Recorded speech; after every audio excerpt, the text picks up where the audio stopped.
Stream. Oh, nigga. Stream. Yeah, this whole told y'all boys I was finna start streaming. I had to go set some shit up. Them boys trying to play me. They been like, come play with me. I'm gonna just let them. I'm gonna just light his ass up. What these niggas be talking about, I'm just gonna pull it straight out. Pull that bitch straight out the cut. Pull it, pull it straight out the cut again.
if you can see it.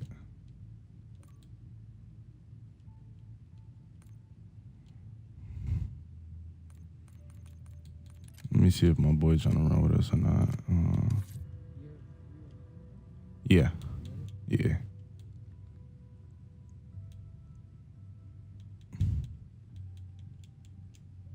This nigga's in a party.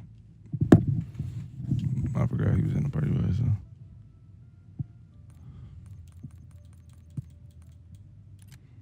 I got somebody I think was nice. Never mind. Can't know about him.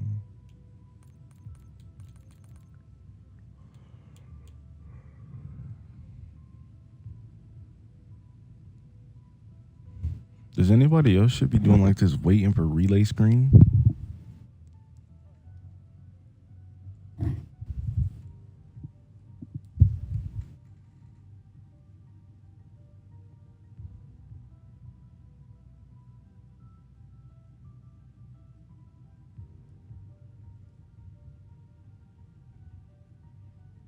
Oh, I just realized. Hey, bro, I just subbed on my other account. I'm finna sub on my main account too. I just peeped. Yeah, that's just like Trey_films. That's like my films. FILMZ. What you said? Juiced up. Yeah. Now your shit popped up though. That's fucking valid, bro. I'm not gonna lie, gang. Like, I mean, and when I say popped up, not on the like, it's you got front page content too, but you also got the you got what? Like what was I saying? The fucking like search bar when it popped. Like I literally typed in juice, your shit popped up Gabe. That's how you know. You recommending, bro. Keep that shit going for real.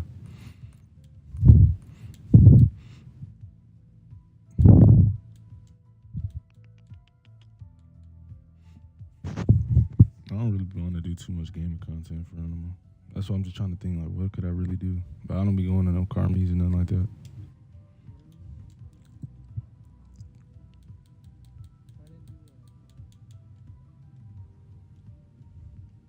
Yeah.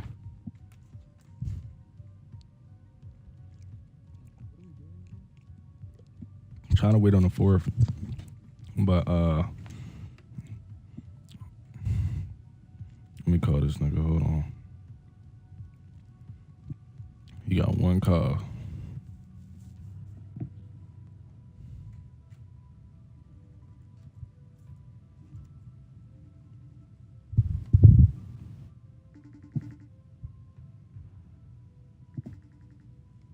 Outrageous. Outrageous.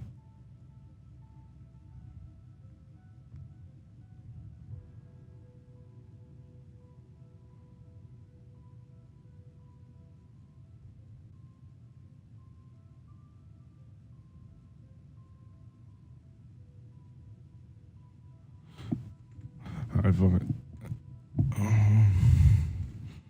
If we can't find nobody, we ain't gotta wait away. I ain't tripping. Oh, let me edit my let's use my soda fountain.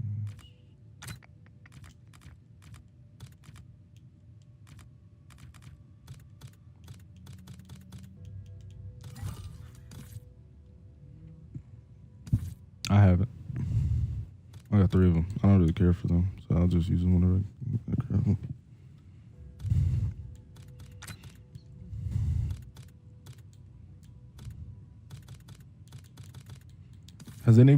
Do any of y'all do the boat glitch at all? And do y'all know the updated one?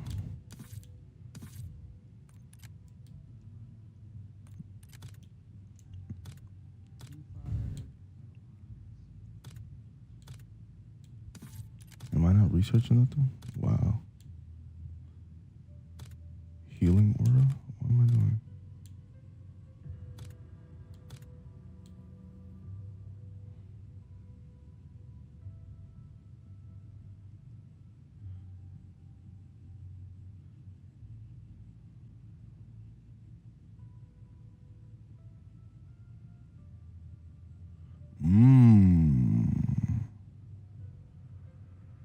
that's tough. I didn't know that. Oh yeah, I'm gonna keep doing that shit. I didn't even know that.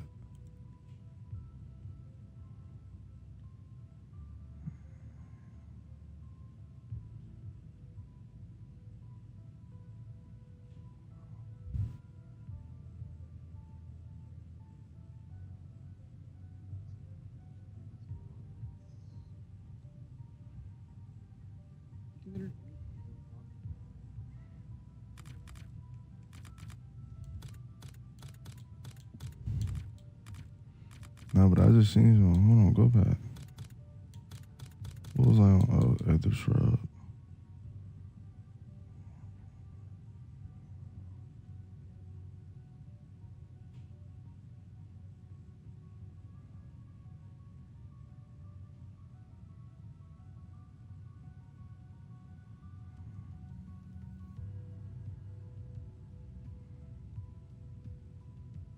Oh my god. Oh, that Aether Shroud is nasty. Once you get all the augments, it's tough. I don't think that's the best, but that shit is tough.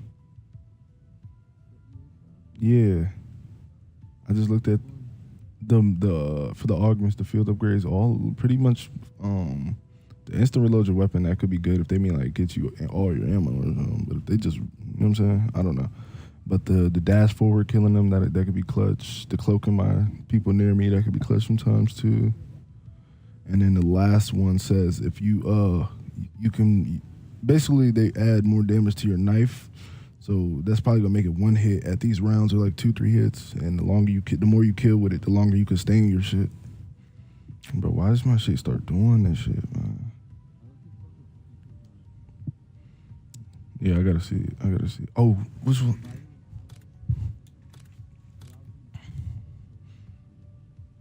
Yeah, that's what. Yeah, that's the same thing with healing aura. Healing aura, revive players keep all their perks on there. That's the max. Keep all their players on their bleed up bar. Persistent is the name. That shit's tough. So if we really want to get like deep into it, one person could be running either. One person could be running fucking, or two could be running that shit. Really, if the whole team ran that shit is clutch. I ain't gonna lie. That shit is OP. Was that while frenzied, use ammo from stock. Repair armor per more armor per kill.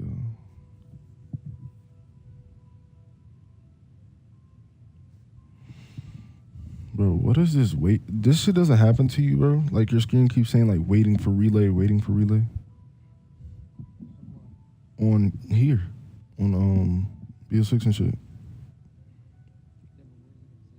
It's like it keeps popping up on my screen. Like it's like I can't do nothing. It's like actually like a loading type of thing. Like that shit keeps happening. That shit, and I'm on next gen. Like what the fuck?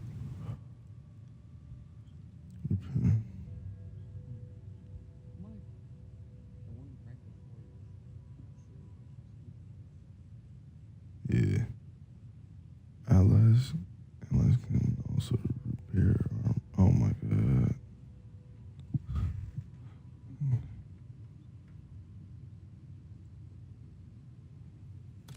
This shit is ridiculous. Trigger an explosion on activation of normal enemies that melee you are down to knockdown. Repair all nearby allies armor to full. That could be tough.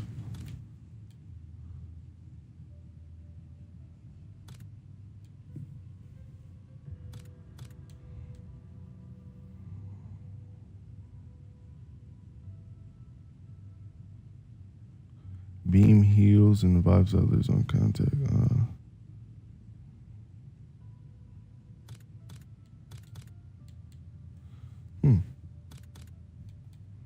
The definitely best ones is Frenzy Guard, Healing, and Aether Shroud. So I'll keep going on Healing. Oh, my Cryo Freeze got what? I didn't know that. Slightly increased slow duration.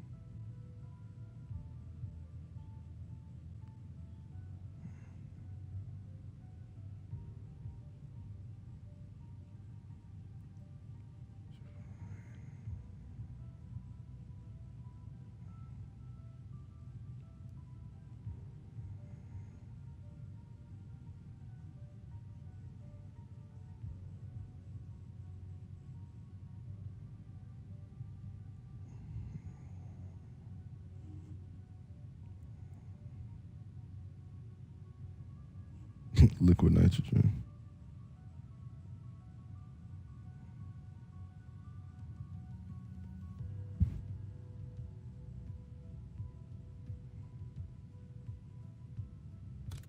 I didn't know I was doing that shit. That's crazy. Okay.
Yup.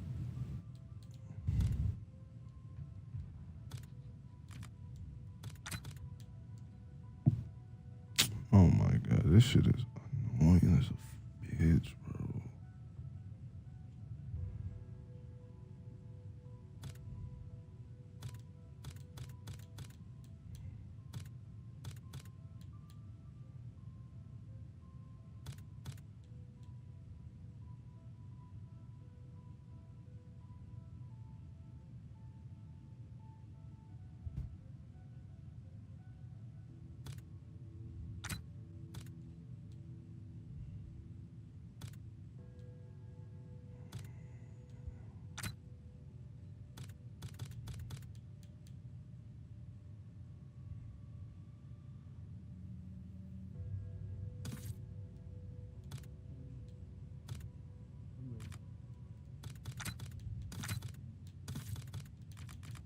I'm just looking through the rest of these field upgrades and shit because I didn't even know I didn't equip none of this shit.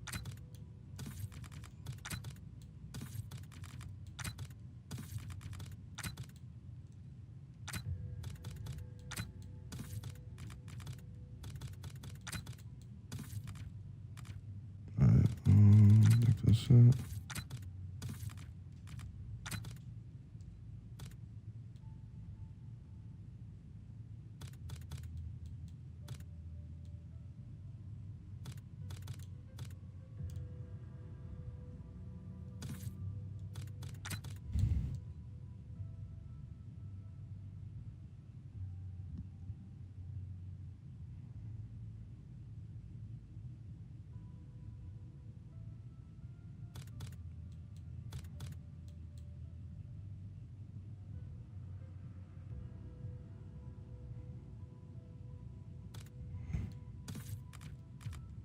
Alright.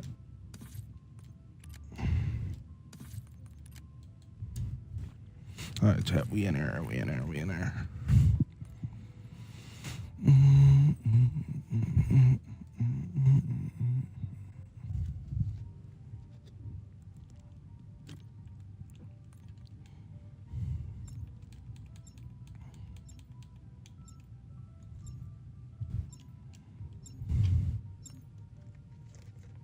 Eliminate 50 armored zombies, get 50 with the LTDR.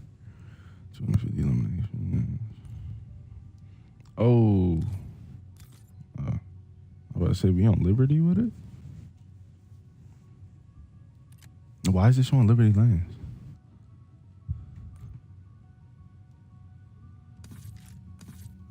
Yeah, my shit, yeah. I don't know what's my shit's doing that glitch shit. Re-invite me.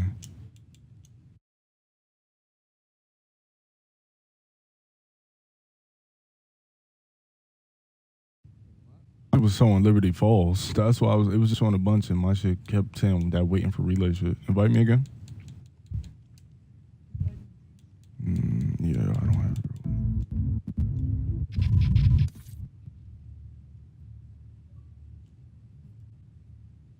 That shit is annoying as hell, chat.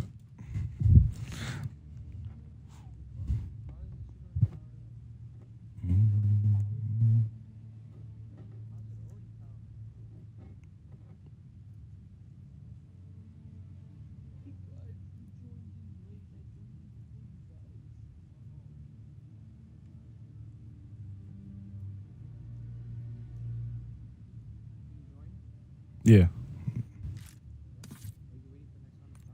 It's just enjoying the game sessions, waiting up. Join again, waiting for Q to come join them.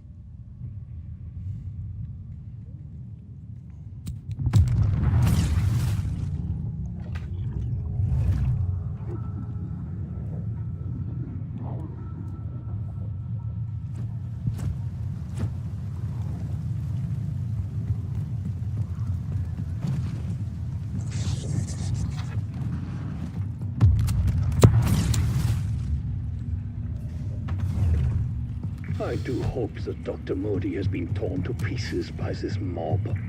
Modi? Ravity Modi? I only know her by reputation, but the sick shit she's done to people. Fuck. Yeah, well, if there's any justice in the world, Take Modi's my already fucking met a gun, very what the hell? grisly end. Another science project bites the dust.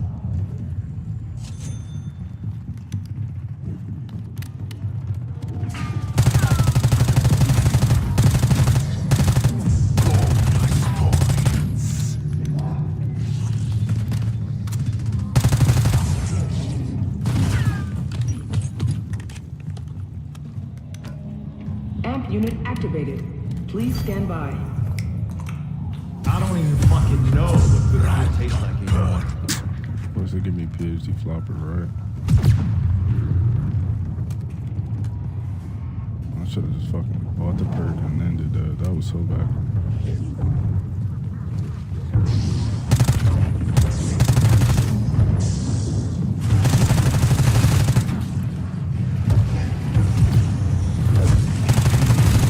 Amp unit energized. Area 2 online. I have found a potential obstacle. Dr. Modi is now in possession of your inversion warhead. Whoopsie. Fucking Harpy. I'm sorry she ever set eyes on them.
You lost your head a long time ago.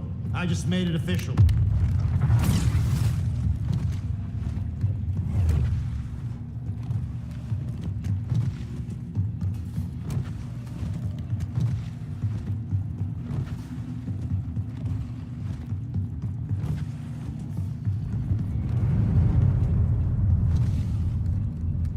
Tear them to pieces.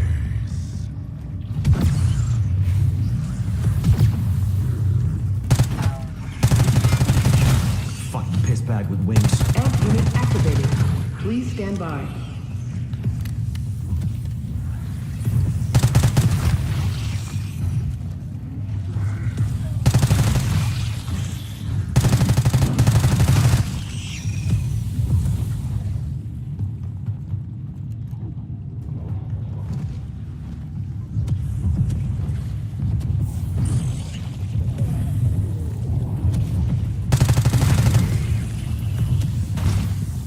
Unit energized. Area 3 online.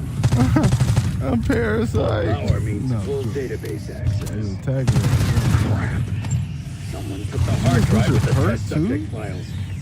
Can't we catch a fucking break? Do not fret.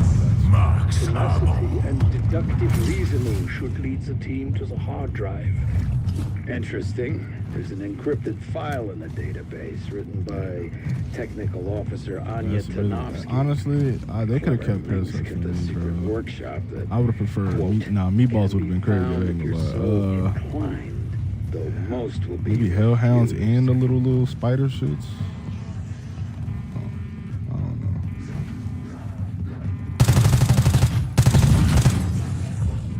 I don't know. It's low-key there's way too many mobs in here though. I'm not gonna lie. Like, you got spiders, the parasites, the manglers, and the little Nathan shits.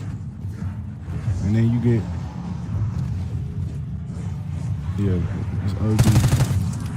From her That's why that rigor Bogus was so mortis fucking like sticky that shit was fingers. tough. While it lasted, because it was like OD with Fuck OD. you in particular. Like, you'll get 4 or 5 of them shits around. And it's kind of crazy. Like, that's crazy, bro.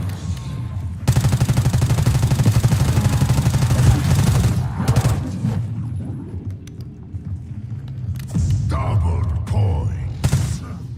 Oh shit! Yeah, let me go spend this shit before I kill this zombie. That's what I should have did. Dear God, what a disgusting transformation. A waste basket. I need a waste basket. What?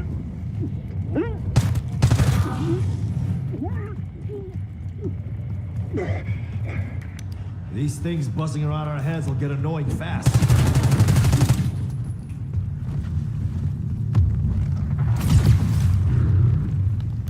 Tanovsky created that resonator to find her missing power source.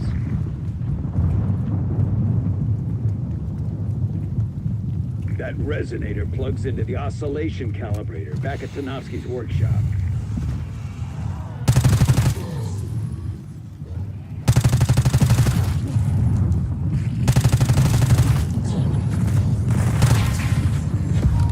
Insta-kill. Some of these maggot lunchers aren't worth a squeeze of the trigger. It seems the device must ingest some kind of code. Max armor.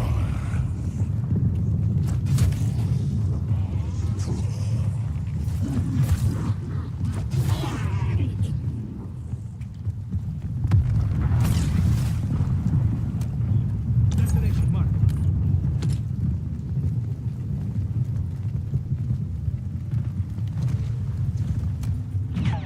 That weapon lacks its power source. Files refer to amp munitions.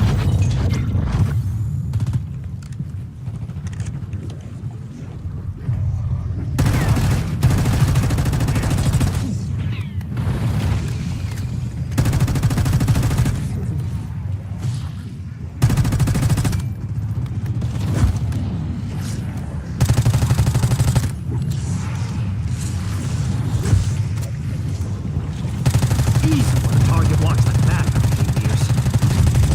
I really don't like how you have to kill the zombies for the points now. Like, that really is something that really is. You gotta completely kill the zombies for the points. I'm saying, that's what I'm saying. Like, that's what really is the problem. Because low rounds, I mean, it's like, as soon as you get to round 15, it's outrageous. Like,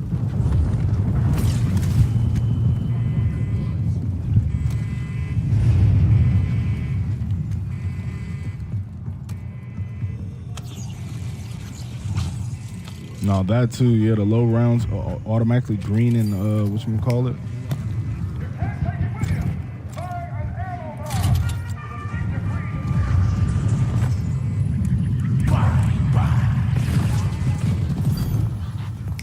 No profit sharing.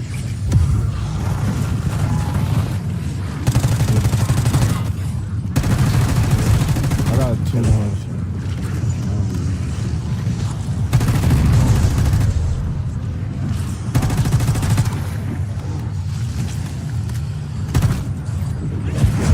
I never liked that was especially now.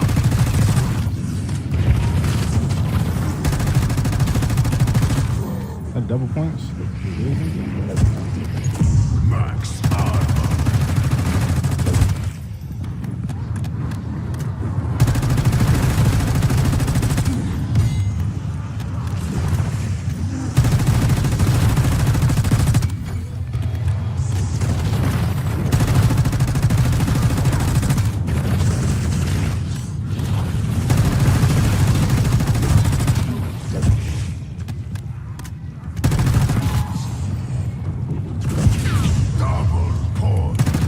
They spawned it so late. Yeah. Like, what was the point? Seriously, Like, suck at that's this. crazy.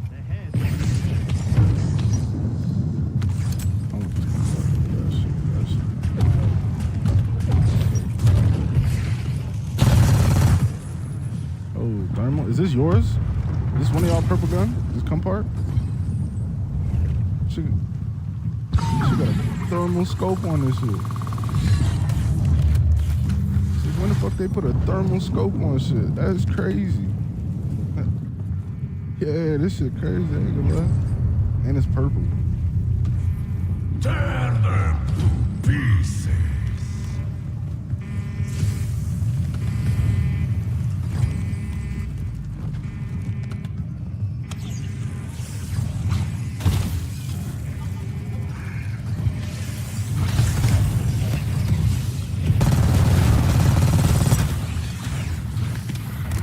Skull versus Bull. No contest.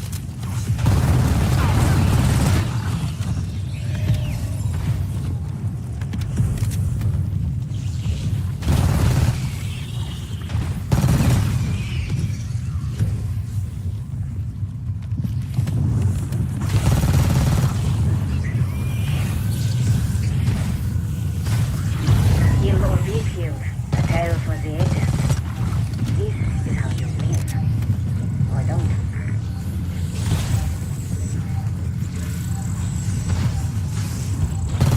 I could be persuaded to crack that code for the right price.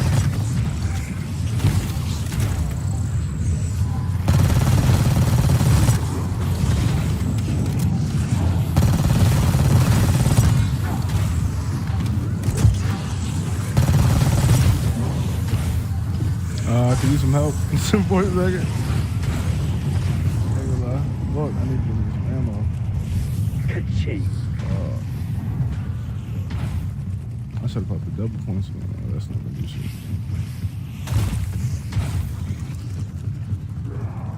Just gotta kill them zombies down there. Holy shit.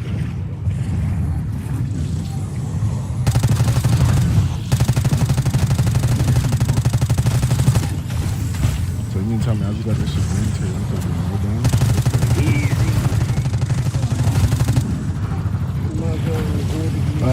Yeah, 10. Like 10 is not shit. But I did my own work. Easy mode, light without calcular, clear reward achieved. Yay. You are motivated. Description not found. 10 more, we got Medium that. trial reward unlocked. Congratulations! You did your best. And that's what counts. Dang right. You can keep that. Multiphasic resonator calibrated. Target located. Loading coordinates. About damn Perhaps time. it would be By for the the way, best if I I decrypted delete all Mortanovsky record files. of this. Janus Global Ops developed an artificial intelligence called the Synaptic Algorithm Module. Nah, no I bullshit. want action. No bullshit. Just think of all the secrets it If knows. you get that motherfucker, I will trade you.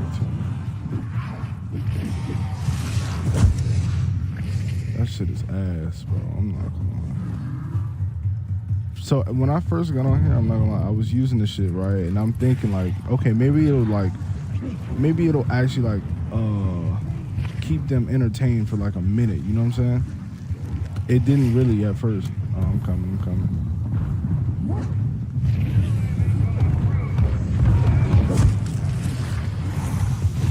Got him. Popping better time. Oh, man. Fire sale. Really fucks over here.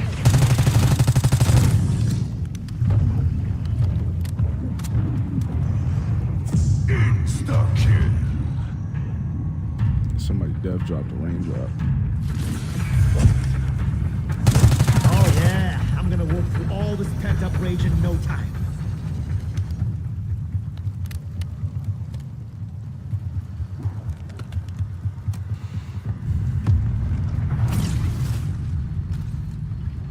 I don't want to waste 15K. They step it up, I step it up. It's a vicious fucking cycle.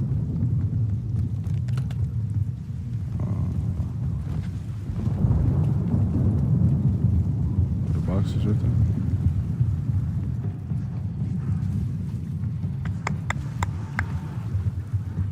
Gotta delay our exfil. Too much wind shear.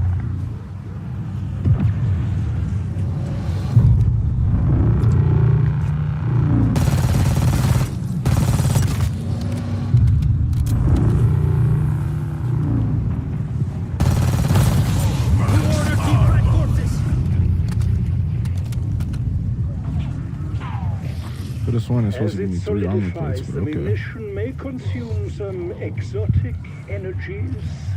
You will see what I mean.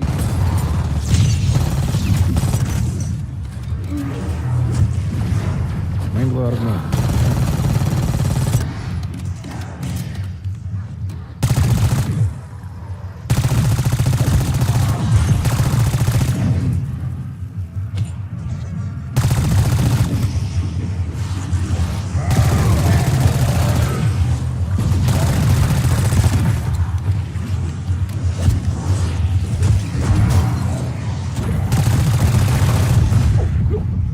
One of them dropped something Feel like I got armor suits. I'm energized. tweaking. Wow, munition just walked right down. Even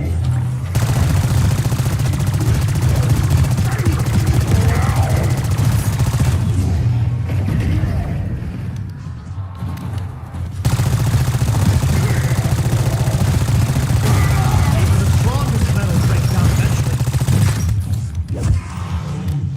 Heads! You lose. Now, one of these zombies are dropping armor plates. What the fuck is really going on right now, bro? Now, one of these niggas dropped me an armor plate.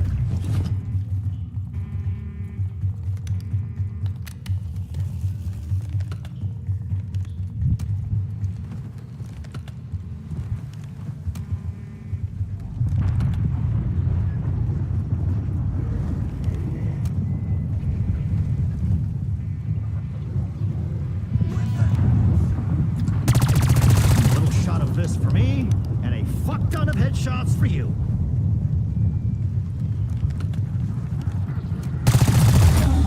We got a cold It front has moving entered a in. gaseous phase, one step closer to solid item.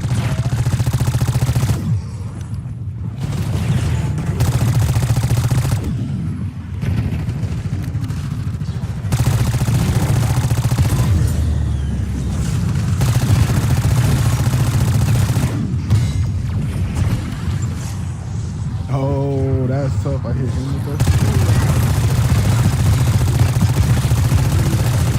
All aboard Weaver's Death Express.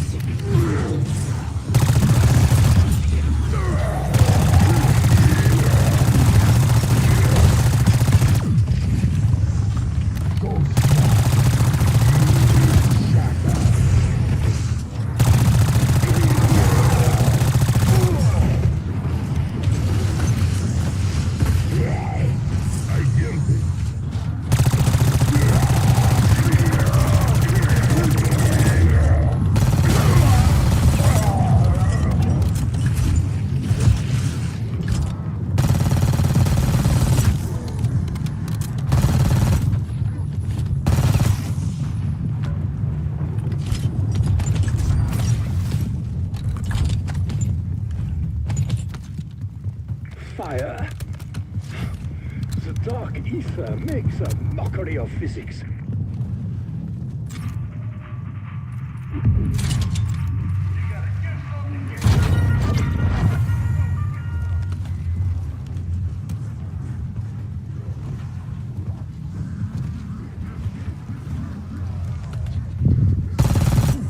Scientists or specimen, you're dead meat now.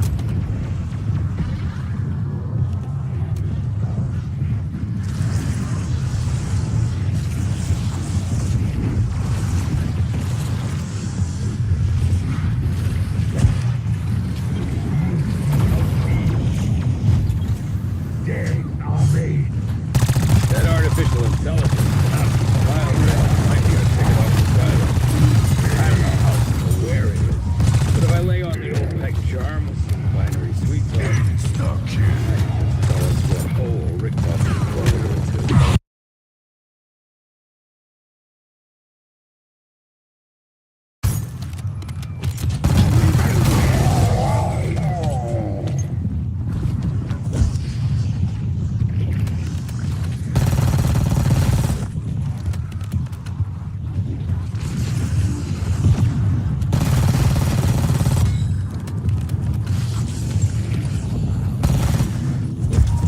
Fire sale.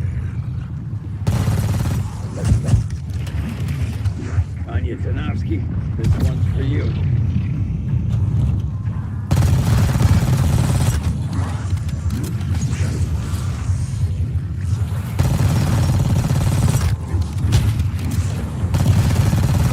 Who knows what its full form looks like? Oh, my nigga, where you at? Where you at? Where is he? I beat these fuckers once from behind a desk. I'm coming This right. time, I'll do it. You're in close person. to that, brother. You know that? You got a gun you need pack once? I got 7K for you, bro. I got 7,000, bro. One weapon spotted. Never mind. Of course, I come straight up to a mango, right? So I seen a new updated method. I'm gonna try to track him down here. All right, where's the we got a mark.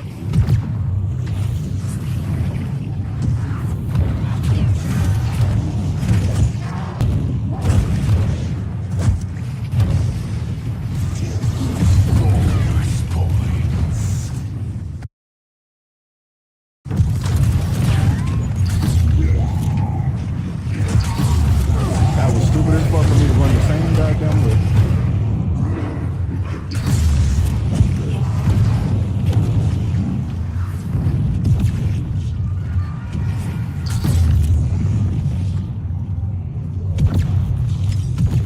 Here's to finding more efficient ways to kill you. What are you looking at?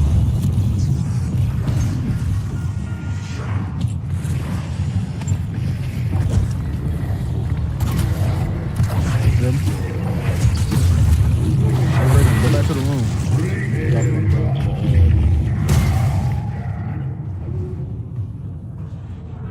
No, bro. I didn't want to. Dog. I didn't need to keep this, bro. I wasn't gonna keep this at all, bro. I would have never packed this shit. No, bro. I don't fuck with this shit.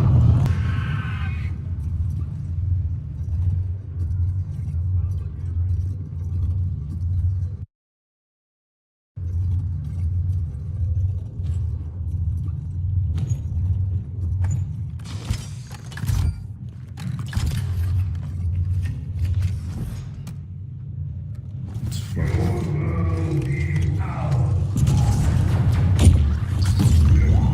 Somebody tell Carver I just won our headshot contest.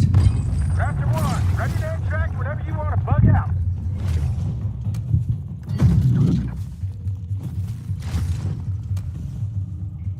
Pretty sure the warranty's voided, but that's your problem now.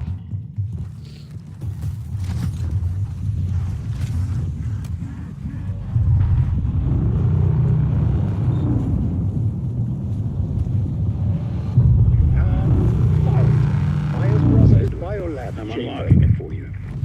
He may not want to come out once he sees the damn corpse convention.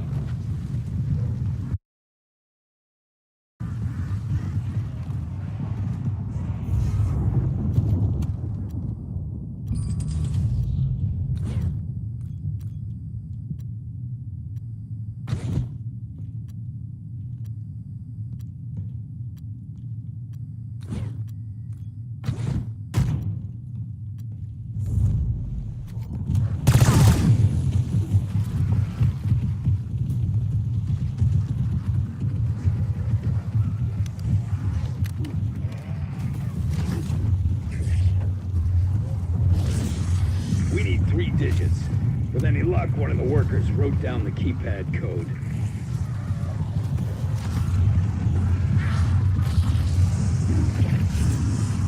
That is a half the battle.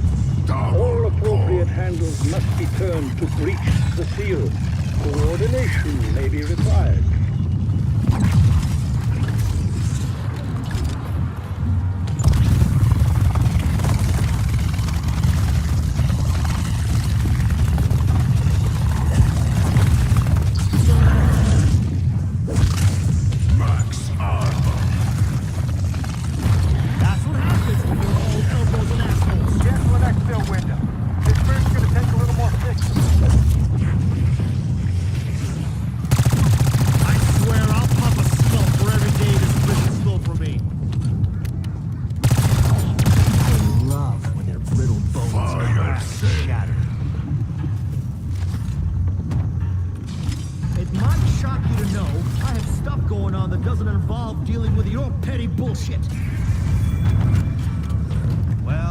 Like I'll be bringing a turd to a shitstorm.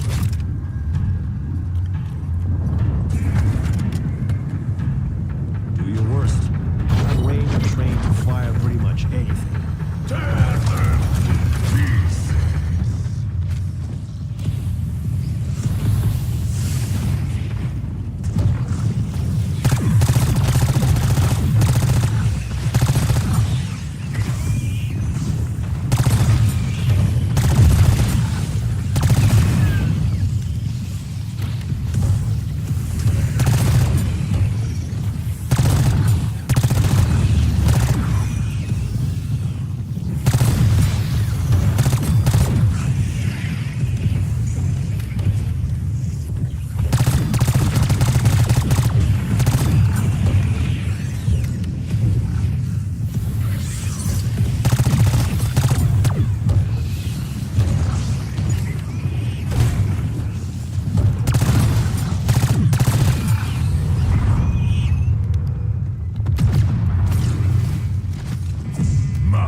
Shit-sucking existence.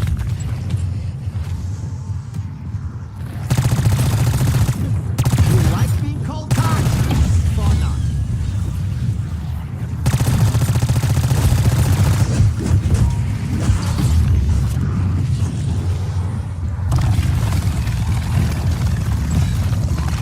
I'm gonna smell like blood for days.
Death in a 5-pound bag.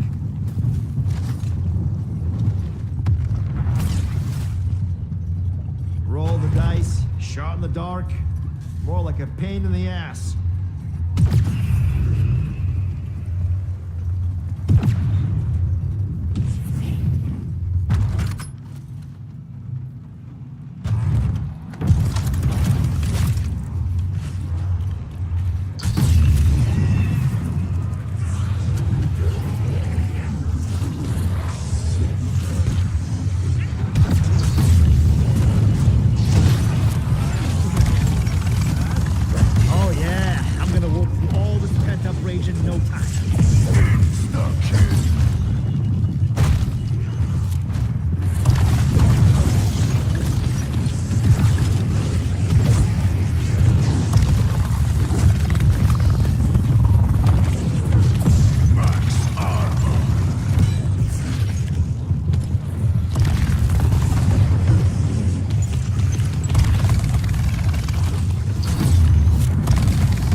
gun or a swift kick in the balls.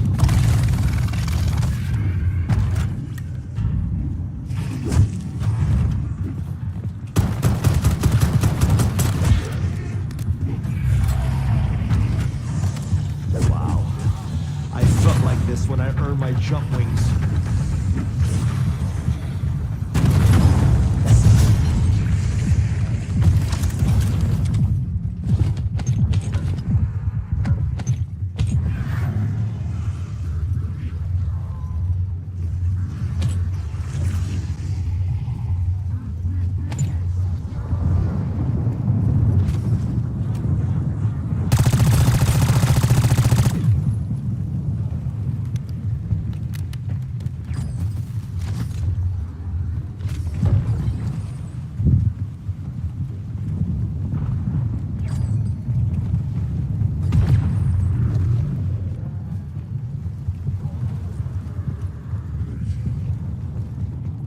If you were full of booze, you'd be more helpful.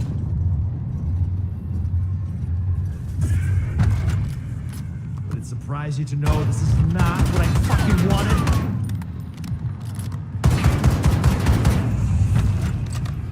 Jackpot! Who fucking off?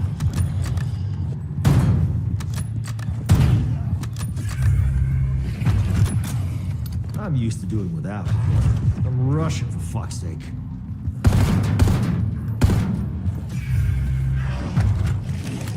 About fucking time someone dealt me a winning hand.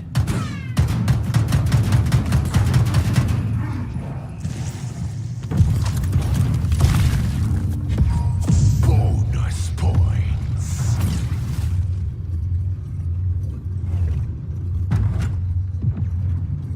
I bet you get off on this, you sadistic wooden prick.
Idiots than you at the moment. Double points.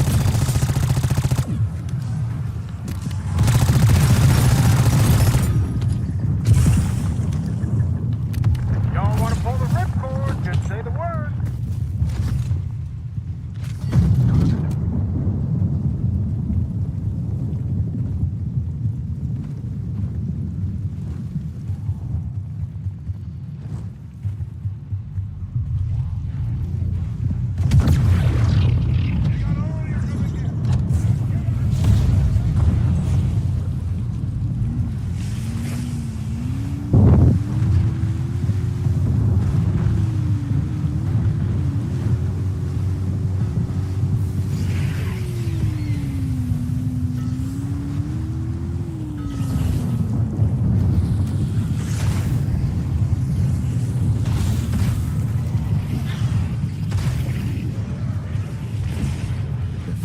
Finger of fate. Usually a bit of combo.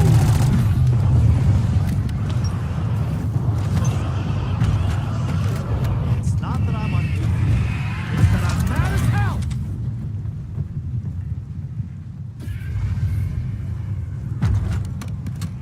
goddamn box must be working perfecto.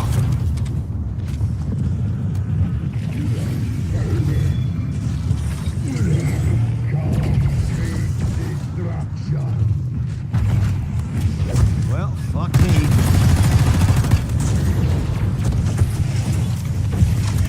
Like sticking a fork in a toaster.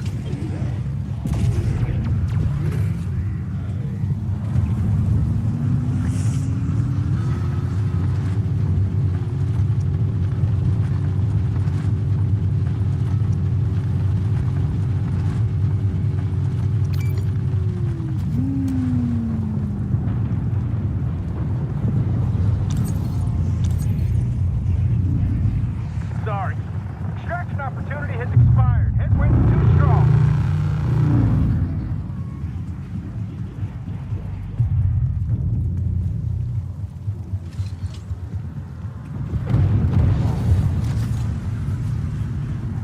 There it is. Stay locked in. Head for my waypoint.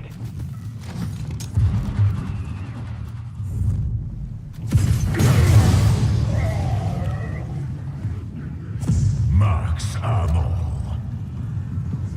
Scientists are special. You're dead meat now. Oh, little cold snap slowed you down. Good. Say hi to Sputnik for me.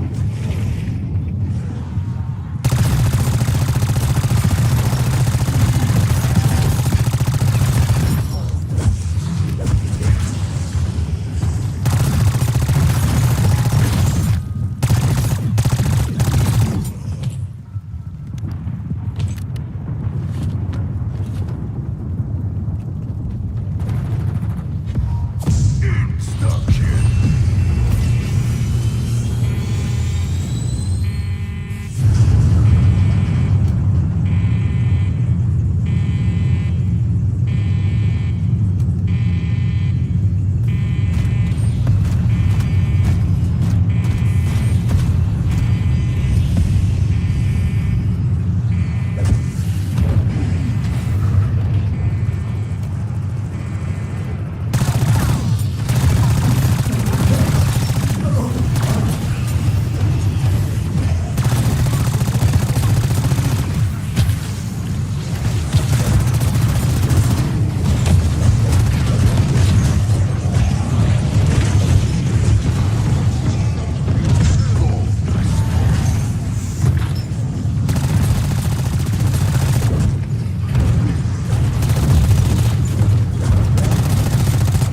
Should've worn your long johns.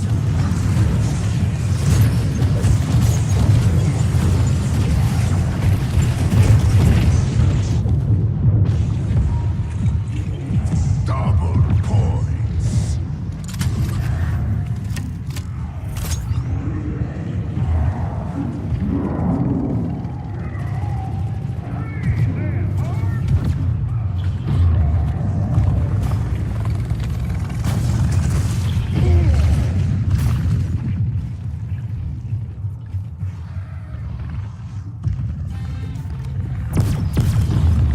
The pus buckets won't catch me with my pants down.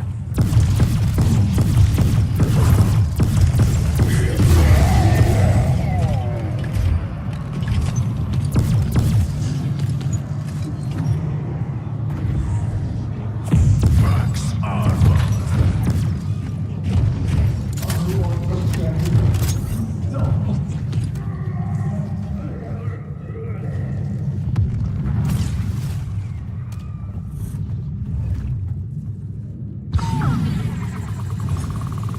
Well, told Maya we'd get him out.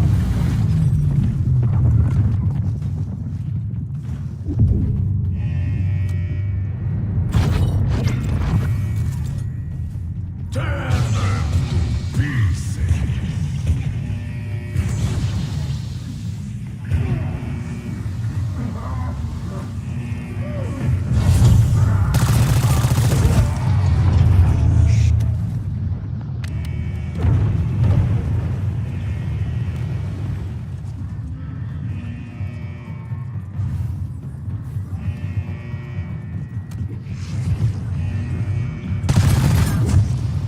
Drop your weapons. bites the dust?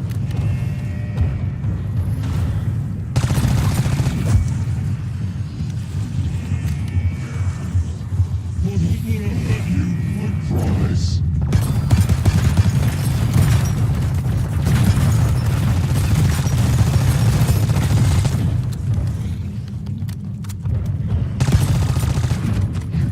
Take this. Make the pain go away.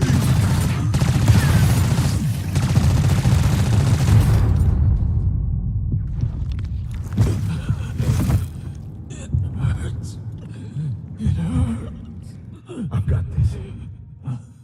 Okay, I found the protocol to access the Janus AI system. I'm gonna need you to input the command via a PC in the communications room. Got it? Chop chop! Copy that. Now shut the fuck up.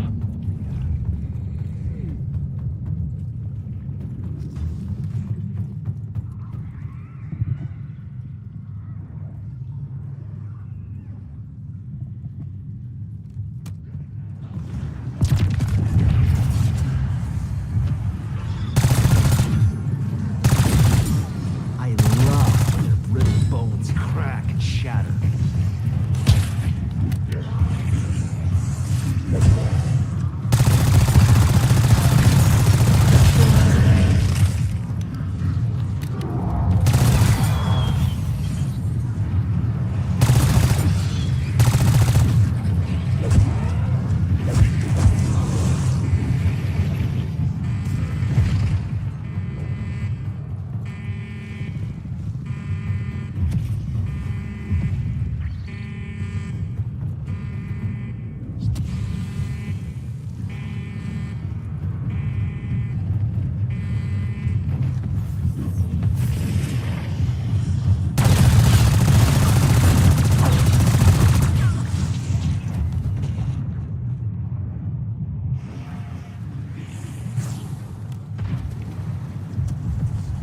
Hold on to that. Who knows what it opens? Maybe wipe it off first.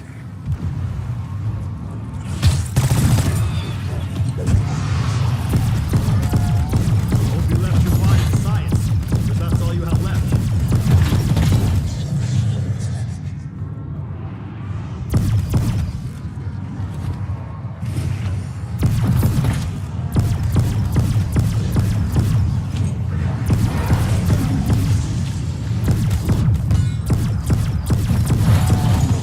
Sorry, no group discounts.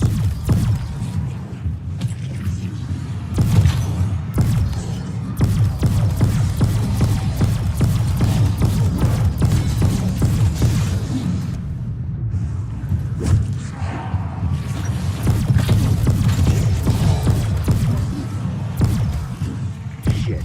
The island's connection to Janus HQ has been physically cut.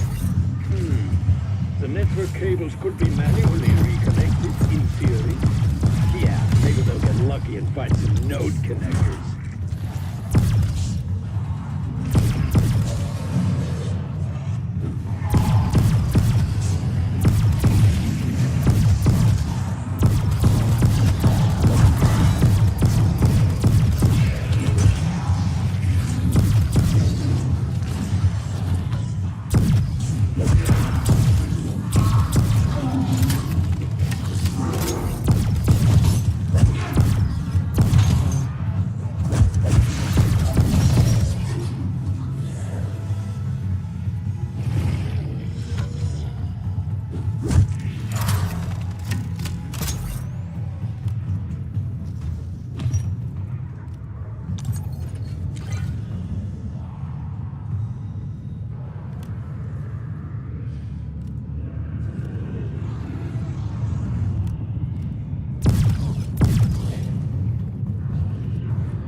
Max ammo.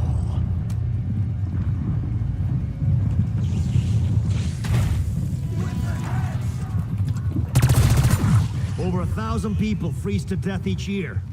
Guess that number just went up.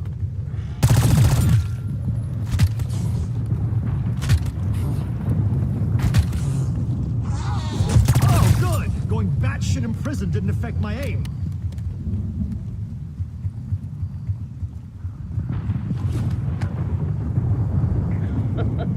Fixing the network won't help. The outbreak hit every Project Janus facility. Whoever you hope to contact is already dead. Bring back my inversion warheads or I swear I'll... You'll do nothing. And I'd rather die than return to that island. Like, as soon as we get to the east side, I want to leave on that dumbass. Like, just off the shit he pulled, I'm not gonna lie. I really want to leave. I don't even want to play this shit no more. Like, I dead lost the whole thing. I low-key went in stream and all. Bro, it just blew my whole... This is a classified network. Identify yourself. My name is Strel. My associates and I need urgent assistance to escape this facility.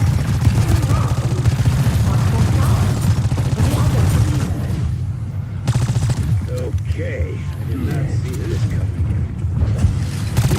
Speaking with the synaptic algorithm model. Explain yourself. Why do you sound like Agent Maxis? She was my source code. The true Samantha Maxis sacrificed herself to save the world. Yeah, as you, rest in peace. Do not worry. I do not care. To get you all off that island. Well, if you don't like that motion stuff, we can get back my warheads and make our getaway. I can do that, but I will need your... Everyone gather at the guard. We got a cold front moving in. You trace signal enough to reach me at source and override the control. Move your ass, people. Modi could be happy to Japan by now. Sunshine's the best disinfectant, so I let some into your skull.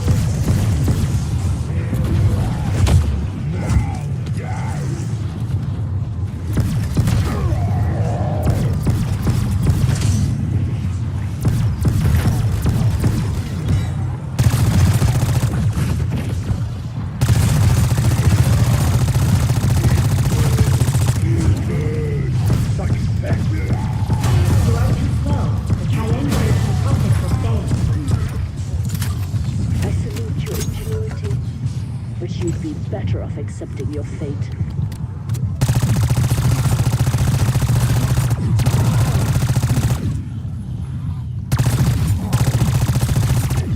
You like being cold cocked? Thought not.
submarine controls.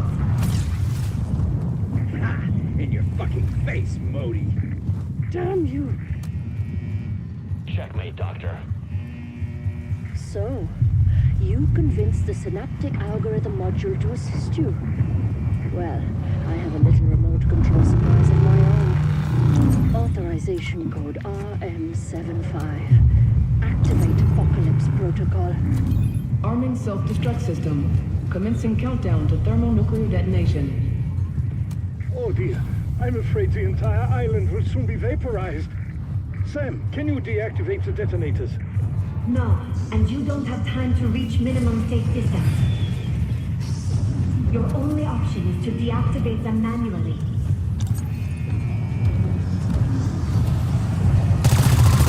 Never been a people person. Well, thank fuck you ain't people.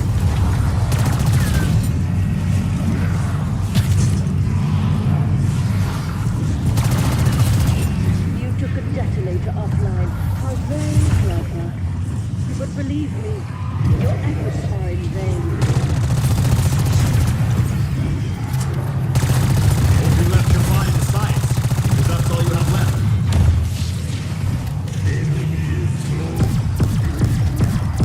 Your courage in the face of futility is admirable. No, really. Or is it just desperation?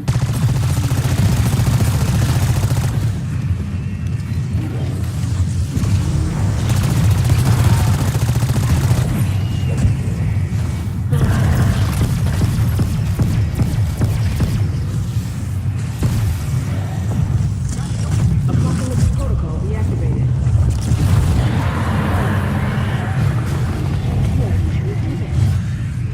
I am directing Dr. Modi's submarine to the docking area. Splendid. The door to the dock is on the lower floor of the biolab. Roll out the welcome wagon. Just don't damage my warhead.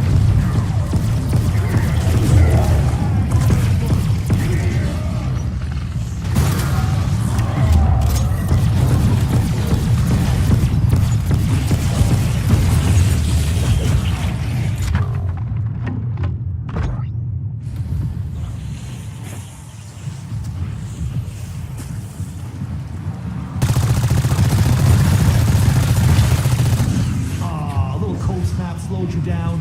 Good.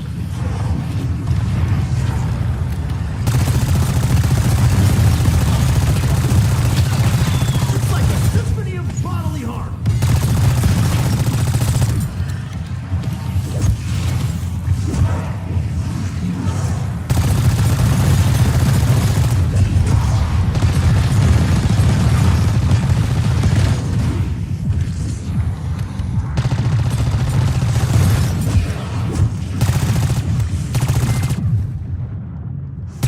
Wicked famous. Not that I give a shit about that.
Your miserable shit-sucking existence. Over 1,000 people freeze to death each year. Guess that number just went up.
Destination Scratch that. Never mind. Scratch that.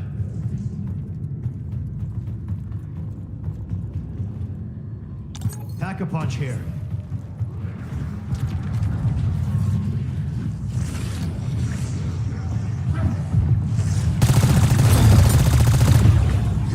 I'm making a list in my head of people to use this on. Richtofen, Richtofen, Richtofen.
Fucking nice, bro. I'm about to leave this shit, bro. Like, real fucking nice, bro.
Your commitment.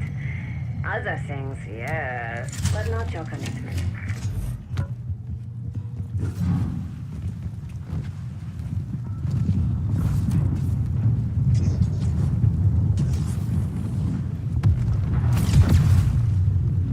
You know, I think I just find it through.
just causing me my purse and this nigga.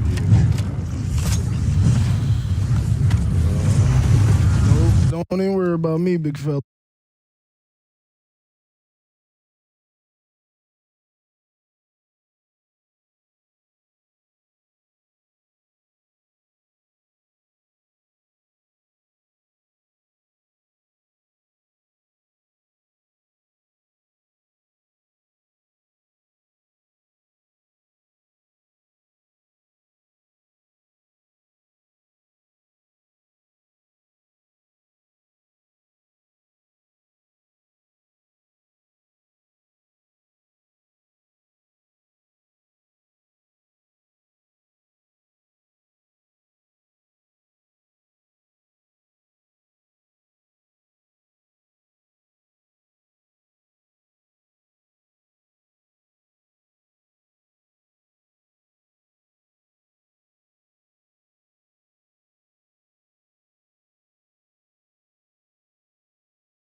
Summertime finna be a blast. Look out! Oh, that bitch tweaking. Oh, he letting off switch on Instagram Live. Oh, Go ask my ops that Michael Drake just ain't get out that car. Know that? Know that? He looked like the Joker, bro. He was the evil villain. I would throw that at your head and then shoot you with a Draco. Bitch, I'ma throw the 43 at your head just for talking shit. Get with the memo or get your ass killed. We spinning rain, say there's no way. He was screaming on the floor. Hey, y'all, listen to this real quick. Let me know what y'all hear. This smoke with the whole rack. Oh, Whoever no. won't even be giving it out on my dead grave. Oh, no. Finna be a blast. What the fuck? This nigga was a Joker. Summertime finna be a blast. He was smiling hard as hell, folks. Hold on, folks. Summertime finna be a blast. Look how hard he's smiling, folks. Like he finna go to a water park or something, folks. I ain't gonna lie. I know Bloodhound Lil Jeff ended up getting unalive, folks. But if he did not get unalive, the next thing he would have heard was FBI, open up! And it would have been over, folks. On my dead man's. This man here was a menace to society, folks. He was a menace to society, folks. That bitch tweaking. Oh, he letting off switch on Instagram Live. That bitch was just tweaking. He said the car was tweaking, and I guess it looked like they was following him, so he on Instagram Live letting off switches. What? FBI, open up! That's all he would have heard, folks. It would have been real spooky for bro. I ain't gonna lie. We ain't never seen that on DJ UTV before. There's a lot of I never seen. Lord have mercy. Lord have mercy. So what they call that right there? Q50 like, look, my car is Tony my car. Montana. Say hello to my little friend. Out there, Michael Drake was part. Go ask my ops that Michael Drake is they make it fire. Oh, Go ask my ops that Michael Drake is ain't get out that car. Know that? Know that? He looked like the Joker, bro. He was the evil villain. This man, he thought life was Spider-Man 6 on Funnel Grade. He was the evil villain, gang. No cap. This man is smiling. Exclusive, you lost. You never seen no like this. Granny, my switch chrome, dumb boy. Talking about a 43S. I would throw that at your head and then shoot you with a Draco, bitch. After I kill you, I'ma throw the 43 at your head just for talking shit. They say I'm too slang. Hold on, though. They say I'm too slang. Hold on, though. G-Day, the birds, gang. Them too. What? Free bag, gang. I'm spanking one of them too. Oh, no. Don't let me catch no free band goofy. I'm putting niggas in their place all 2024.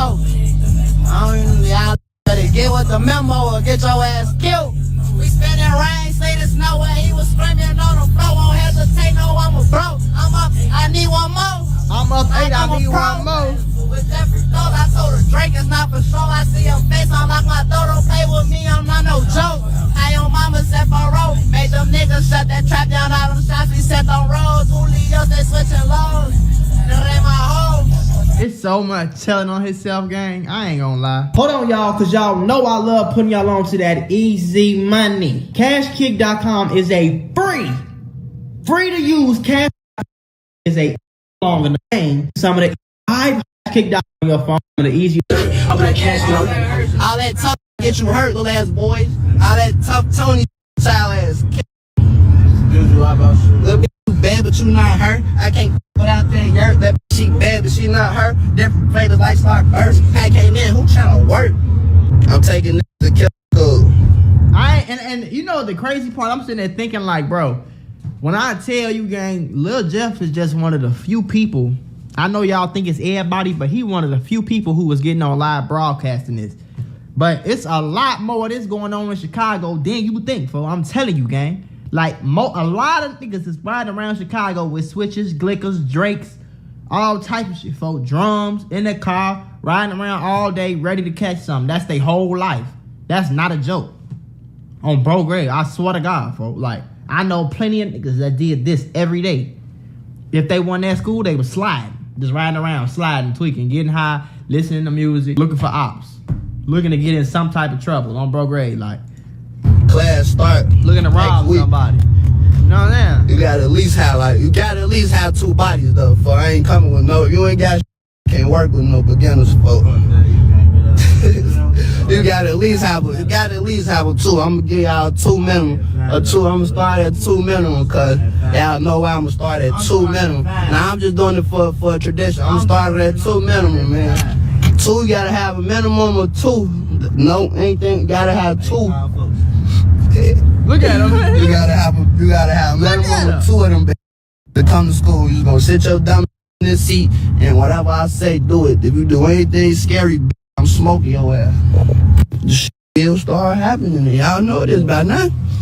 I went black for like a week and poof. Gotta go after that one. Poof. I came back. Poof. Oh, no, I came back. Don't let them make it though. Oh my God. What do you think Sheriff Fighter should say? It's crazy. What the hell wrong with his legs, bro?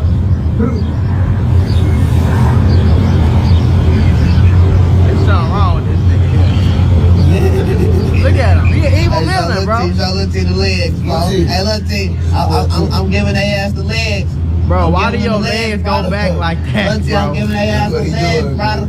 There's the flamingo. The flamingo. Flamingo.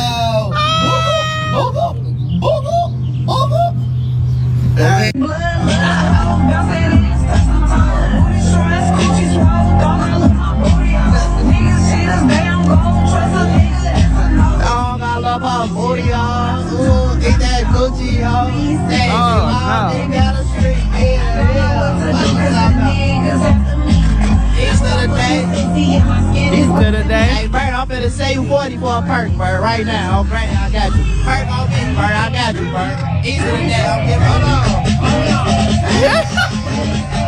Well, he's the evil villain.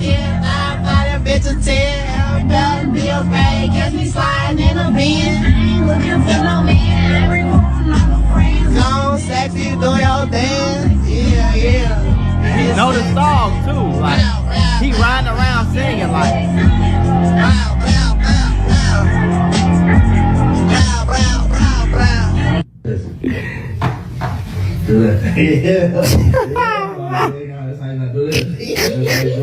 And the fact that they just crazy, they just goofy little kids at the end of the day, bro.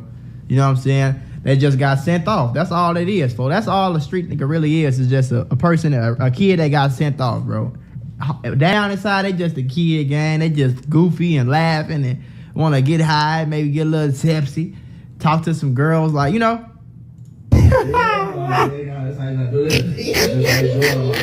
Police investigating a fatal shooting yesterday evening.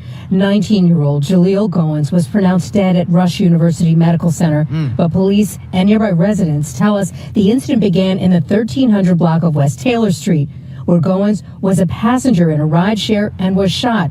Then the rideshare driver drove Goins to the hospital. Before and after the shooting were all caught on a nearby surveillance camera. You can see both victims here on the left side of your screen. Here on the right side, a dark-colored SUV pulls up. Underneath the train tracks, at least one person can be seen running from the car, ambushing the victims. The shooter then runs back into the SUV. The driver taking off south on Wabash and then turning west on Madison. All of this happening right in the middle. Crazy too, gang. I ain't gonna lie. That was the craziest thing in the world. You know what I'm saying? For you to come slide downtown, catch your ops coming out of Innovations Alternative School, whack them, get back in the car, ride back to the hood, and get on live and tell everybody you just did it. Google Fi Wireless has flexible phone plans that keep your family safe and connected. There are plans for any budget.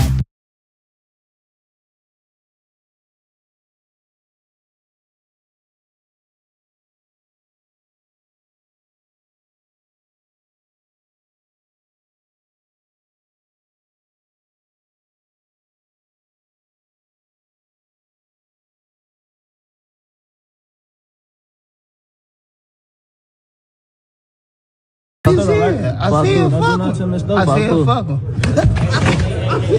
What cool? I'm finna play that. Fuck him. I see him fuck him. What cool? I'm that bitch had that bitch tweaking.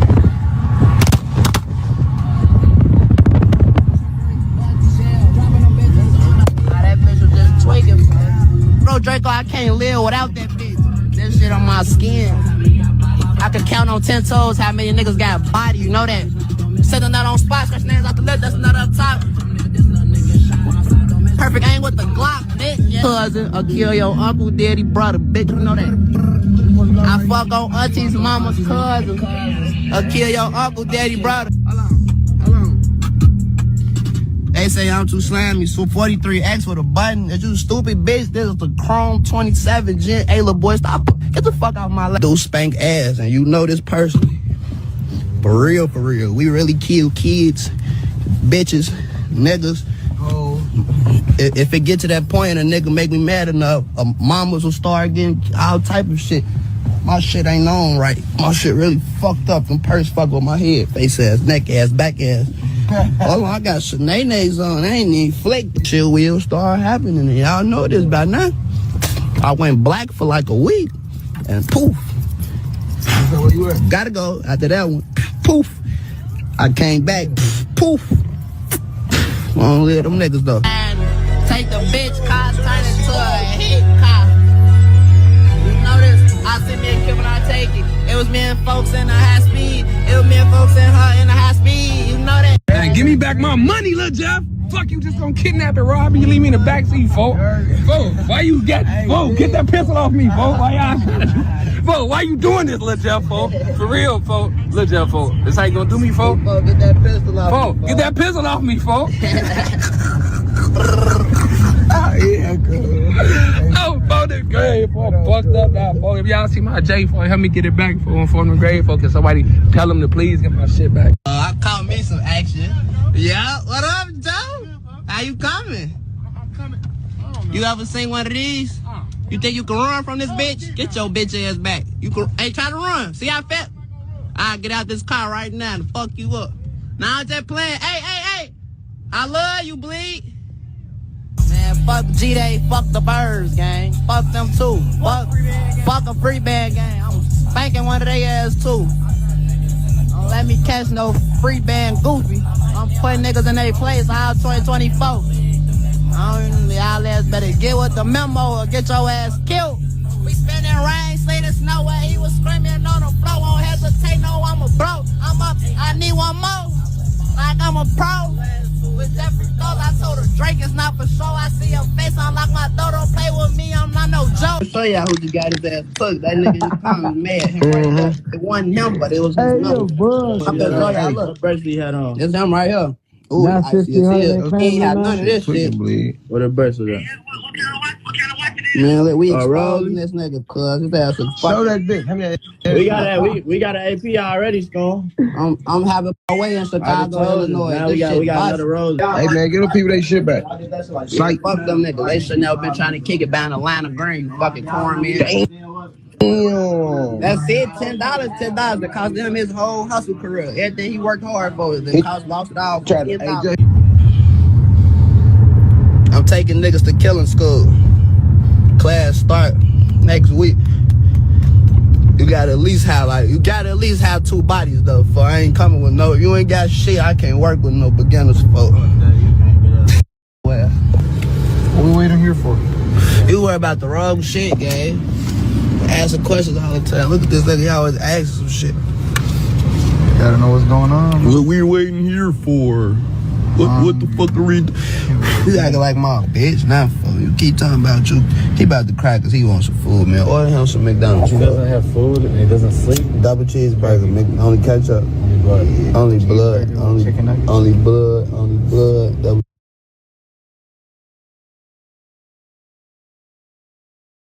Thursday Night Football on Prime. It's on. Ready to have some fun? Yeah, let's do it. Whether he's claiming 8 hats or obtaining free watches, these are Bloodhound Q50's most menacing moments. Starting with the time he went on Instagram Live after the loss of his cousin Lil Jeff, leaving the audience disturbed when a viewer would leave a positive comment saying they hope Lil Jeff and his close friend Z Money went to heaven, leading him to state that neither of them went to heaven, and when he dies he won't be going either. At the end of grade. Hey, look, Jeff and Z Money ain't go to heaven on my dead grandma. They went somewhere. Ooh, hey, I don't even want to tell you where they went. I ain't gonna lie. My homies can't go to heaven on my dead grandma. We did too much to go to heaven. I know where my brother went.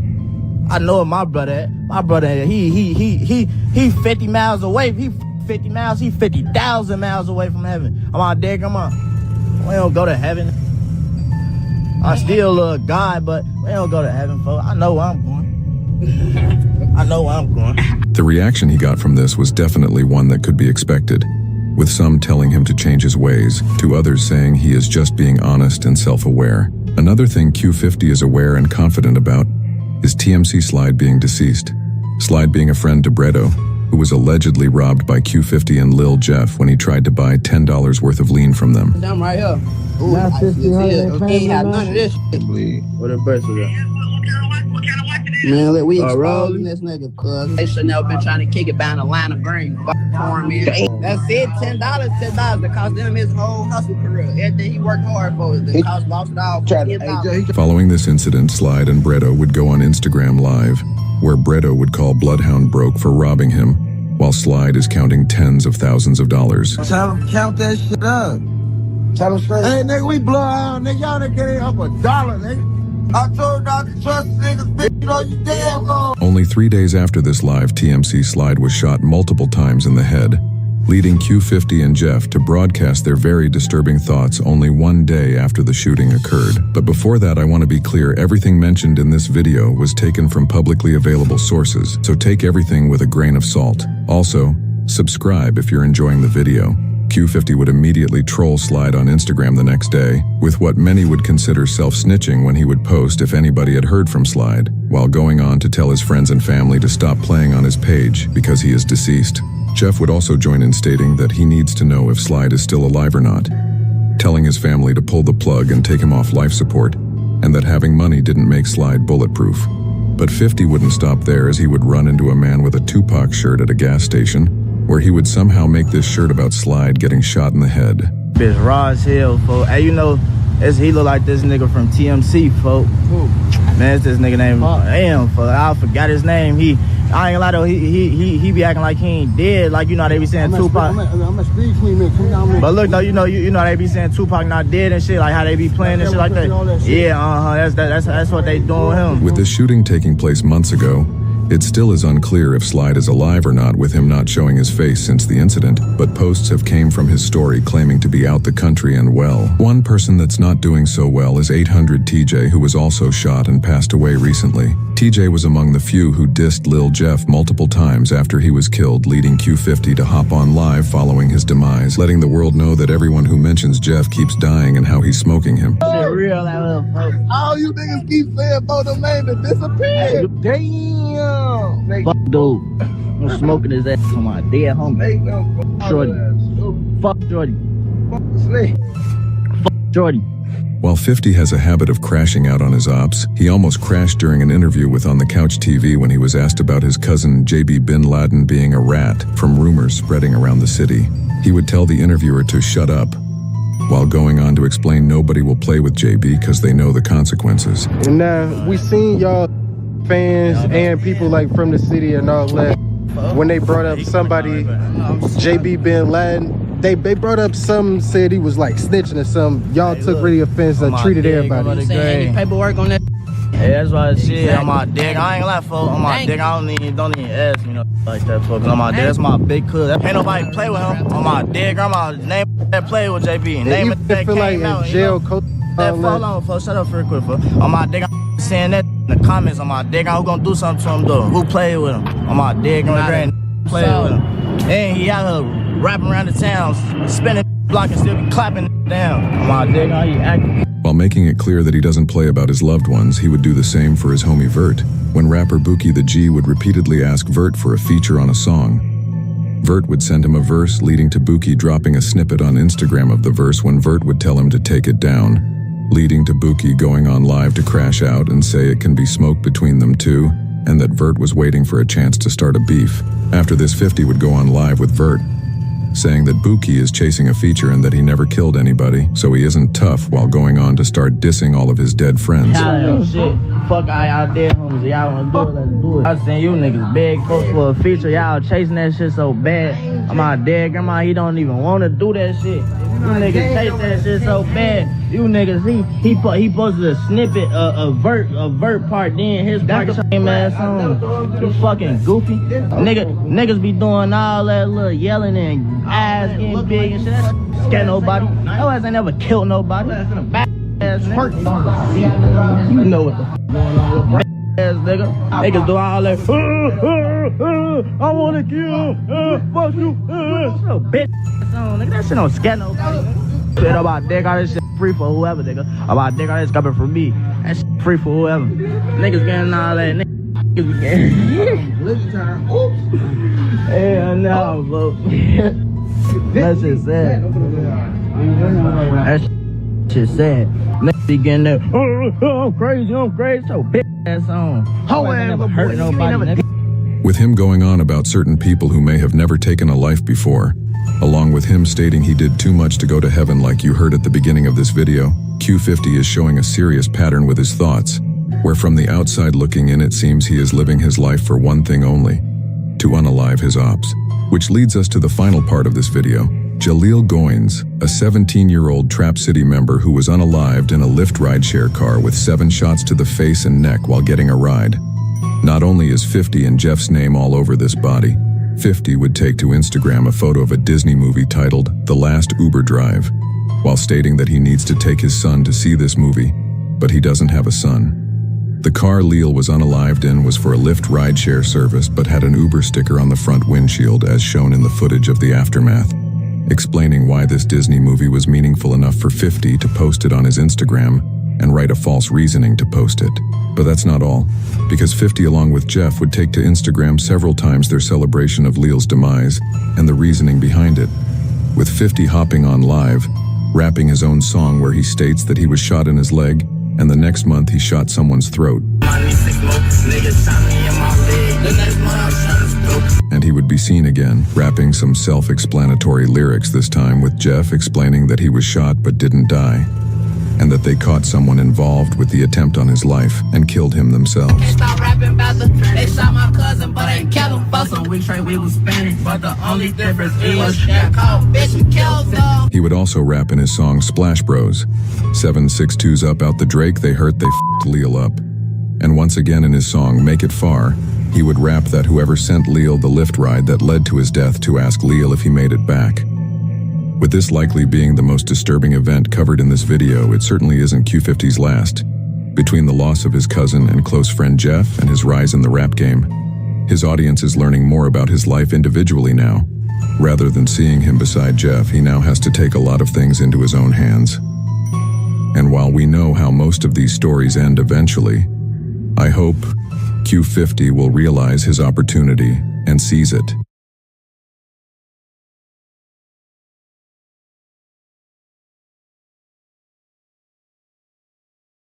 The streets of Chicago have been a war zone for decades now. The city has one of the longest histories with gangs operating in the area, whether the Black Disciples would be gunned down near his hood while sitting in a car in a parking lot of a dry cleaner's. Chi-Town Crime Chasers' Facebook page would be at the scene shortly after, filming the police investigating the scene, while in the comments of the video, Q50's mother would react to the footage, clearly personally affected by the death of her cousin. Paying tribute to him, both Jeff and Q50 would get Z-Money tattoos at the top of their eyes, as well as a bunch of Z's tattooed on their index fingers, aka trigger fingers. Z-Money's murder has never been solved, but it's clear from all the online rumors that the Bloodhounds consider their old friends from Trap City to be behind the hit. This murder now breaking apart the 0679 alliance that these two sets had formed over a decade ago. But it's unclear how much Trap City themselves were talking about Z-Money's death publicly on social media at the time, but particularly since Jeff's death, they have become much more emboldened to diss him, with the young Trap City rapper Tero, who's a former good friend of Vert, even making a diss track that he would preview on Instagram, the song including a bar where Tero seems to insinuate that the Bloodhounds had pushed Z-Money out of the car before or after he was shot. Tero, together with two Trap City OGs, OTF Black and iTrap Rob, or Trap City Rob,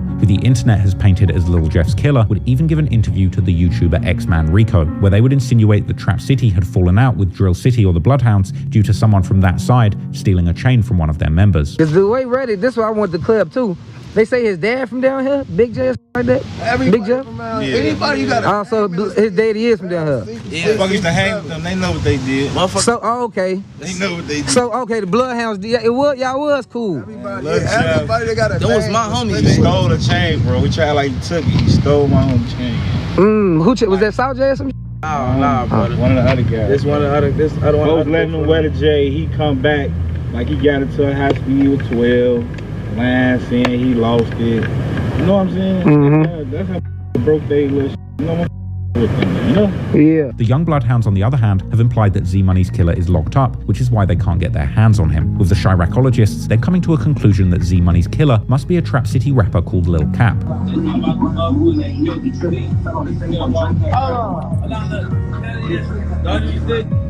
people still alive because he booked right now. The people who kill Z-Money is still walking this earth. Hey, this tied on my face for no reason. It's tied on this. Hey. Jail saving his ass. Who even had a song together with Vert and JB Bin Laden from December 2021, where even Lil Jeff makes a quick cameo. The older Bloodhounds too, like Derm, would also still in 2022 promote Lil Cap and Tero's music before things would go all the way left. Moreover, it seems that the young Bloodhounds, including Jeff and Q50, may have even been sliding for Trap City before the falling out. In July 2022, an alleged Trap City member called Buck, or Bucko, was killed during an altercation at a house party in Trap City's hood. While it's unclear what exactly had happened at the house party, it seems that Trap City and the 0679 Alliance took Buck's death hard, and they wanted revenge. In a now deleted music video called Op K by Vert and Jeff, which has only been saved in a reaction video by another YouTuber, Vert begins the song rapping how they had gone sliding after Bucko's death, whilst also shouting out both Jeff and Q50. Then, at the end of his verse, Jeff too raps how he's also sliding for Bucko and that the get back had been quick. However, now the young Bloodhounds were all about getting their revenge for Z-Money, and in the following months, they would be associated with several murders in online rumors, one of these taking place only a few weeks later, when a young man called Lil Pooh, real name Pierre Boozer Jr., who was allegedly from the hood of the Flipside set, where Jeff himself grew up, was gunned down in front of his home in April 2023, all the way in the far south side suburb of Sauk Village. After Pooh's death, Jeff would imply both on social media and in his music that Pooh had allegedly dissed Z-Money, and that's why he had lost his life, even seemingly describing waiting for Pooh to return home while laying in the grass of his yard in his song In Your Home that features both Q50 and Vert. Interestingly, Lil Pooh's murder actually connects back to the murder of Bougie, as Lil Pooh's big brother is none other than the 9-5 mob rapper Mark from 9-5. Mark would even make a tribute song to Pooh soon after his death, but this time the song would seemingly have no pointed disses towards any specific set. Now, Mark being Lil Pooh's brother certainly doesn't mean that it was Jeff or other Bloodhounds behind this murder, but it certainly adds another layer to the story, as Pooh had now not only allegedly dissed Z-Money, but had also been deeply associated with people who were in an active war with the Bloodhounds. However, rapper Lou Glock from the Mix Mob set, who is seemingly also related with Lil Pooh, recently called the rumors about the Bloodhounds being behind this murder a total fabrication, calling Lil Jeff and the other Bloodhounds high school musical rappers who haven't killed any gang members in Chatham. Some Redditors have also pointed out how Jeff couldn't have been behind this murder since he grew up on Flipside and was seemingly close with other Flipside members. Indeed, some months after Pooh's murder in June, one member from Flipside's hood would post himself still hanging out with both Jeff and Q50. But a few months after that, the same member would also post how he only associates with people who are really sliding and has no affiliation with any set, before ending the post saying F Flipside. But what makes this case even more confusing is that one of Lil Pooh's supposed close friends from Flipside, who even had Forever Lil Pooh text in his Instagram profile, would seemingly post an earnest tribute to Lil Jeff following his death. However, it seems that since then, this member has actually completely removed the tribute to Lil Pooh from his Instagram profile, which makes it seem like there may be much more going on behind the scenes than drill fans get to see. Anyway, it seems that the death of Z-Money had launched a tidal wave of animosity between the Bloodhounds and anybody who dared come in their way. So what was the one situation that has occurred in your life that made you say, fuck these niggas? My homie dad, that's on my face, she was right here. Z-Money? Yeah. Okay. It was super deep after that. Everybody after that. Okay, I see Z-Money on his face as well. Y'all share the same tattoo. Another. So this definitely had to be somebody that meant a lot to both of y'all. How long ago was his passing? May. Was that last May? Yeah. Yeah. A year ago. No, March. Yeah, March. Yeah, that was March. Last March. And how did this death affect your mentality, brother? All I see is red. However, the Bloodhounds weren't the only ones getting active, and it seems that at some point after Z-Money's murder, Q50 himself would become the target of a shooting, apparently getting shot in his leg, as he would mention in the song Coffin, which released with a music video in June 2023. Q50's mother too would seemingly confirm this shooting happened, as she would write in November 2023 to her social media how she had almost lost her son that year. However, at the time, there appeared to be no indication as to who had been behind the shooting. But that would seemingly change when Tero would drop snippets of his Bloodhound diss on his Instagram, with one of the lines of the song seemingly insinuating that it was Trap City who had gotten Q50 shot. Q52 has continued to reference the shooting in his recent songs, like on the song 762, which would finally be released with a music video in late August 2024. Q50 first begins the song while rapping how he was still spinning while having a crutch, before later returning to the topic and rapping how the ops had thought that he had died after shooting him until he hopped on Instagram Live. The war between these old friends, Trap City and Drill City, or now the Bloodhounds, was now in full effect. But as those of you who would have seen my Lil Jeff video would know, the next victim in this war would be on Trap City's side, and his death becoming one of Lil Jeff's favourites to claim in his music. On the 25th of June, at around 8:55 PM, a 19-year-old Trap City member called Lil, real name Jaleel Goins, would catch a rideshare car on the 1300 block of West Taylor Street, located in the Little Italy neighbourhood near the University of Illinois Chicago campus, far away from Trap City's hood. But as Lil had sat down in his rideshare car, someone would quickly approach the car on foot, getting next to the rear passenger window, opening fire. Loomis and Taylor. Loomis and Taylor, we're getting shots fired. Loomis and Taylor, Taylor and Loomis. Caller heard 6 gunshots. Witness male black wearing black clothing shooting into a white vehicle, possibly a Toyota Camry. After shooting Lil through the car window, the shooter, who apparently had dreads, would seemingly take off running through an alleyway to get away from the scene. The male black, all black clothing with dreads, running down the alley westbound. Caller didn't see a weapon on him, but there's windows there shut out. Meanwhile, the rideshare driver would immediately take off, driving Lil to the nearest hospital, which was less than a mile away. But at that time, it would already be too late, as Lil would be pronounced dead upon arriving to the hospital. And the local ABC 7 News would be at the scene later that night and the next morning, interviewing the locals who had witnessed the shooting, with one of them explaining how the police may have counted 8 shots in the car window, but she heard more than 20. This perhaps saying something about the type of gun used in the shooting. Chicago police investigating a fatal shooting yesterday evening. 19-year-old Jaleel Goins was pronounced dead at Rush University Medical Center, but police and nearby residents tell us the incident began in the 1300 block of West Taylor Street, where Goins was a passenger in a rideshare and was shot, and the rideshare driver drove Goins to the hospital. This woman was outside to meet someone. She tells me she was looking down at her phone, then heard the shots. She thought she had been shot, but she had not. I'm down there on the ground crying and shaking and stuff. Pow, pow, pow. They said it was like 8 shots. No, I believe it was more than 20. As for the investigation, Chicago police tell us at this point, no one in custody, no motive. As I covered in depth in my Lil Jeff video, dissing Lil after his murder would become one of Jeff's favourite pastimes, with Jeff rapping highly incriminating bars like in the track Stretched, where he says he caught someone lacking in a fishbowl, meaning a car with no tints, and saying that Lil looked up like he saw a ghost and he's now dead, as well as rapping that they smoke on Lil in multiple songs. However, Jeff was certainly not the only one, as Q52 would participate in this dissing with glee, like in the song No Tomorrow, released with a music video in April 2024, where Q50 raps how he calls the latest dead guy from Trap City an Uber pack, and he would continue the dissing in his most recent songs like Make It Far, where he rapped that whoever sent Lil a lift should ask if he made it back, and rapping that he's smoking Lil on the song Scarface, as well as on social media, making posts hinting towards something that Lil Jeff had said on songs, saying that Draco made it so Lil never got out the car. But it would be the song Splash Bros, released with a music video in late July 2024, where he would put out the most revealing bar, rapping how Lil had been killed with 7.62 bullets and mentioning him by name. 7.62 caliber bullets come in many lengths and are used in many different kinds of guns, but they're particularly common bullets for assault rifles such as the world famous AK-47. However, in drill culture, these bullets have become particularly associated with the Draco, which, as I mentioned before, is in fact technically categorized as a pistol, even though it commonly uses these very same bullets as an AK-47 might, and in fact, it looks a lot more compact than the version of its infamous big brother. But what makes Q50's line about Lil getting killed with these particular bullets noteworthy is the fact that none of the news reports about this murder would seemingly mention anything about the type of gun that was used, nor was this fact mentioned by the popular Spot News Twitter account that reports on crime in Chicago based on police radio activity, which Jeff and Q50 have even mentioned many times in their songs. However, as police patrols arrived at the murder scene and in the hospital where Lil had been taken, they would not only find Lil to have a 9mm pistol on him, but they would indeed find what an officer would describe as rifle shell casings on the ground where the shooting had happened. Here's a unit of the hospital, what type of weapon it is. We got rifle shell casings over here on Taylor. 1263 Adam. Ours looks like a Springfield XD, possibly 9mm. We haven't touched it.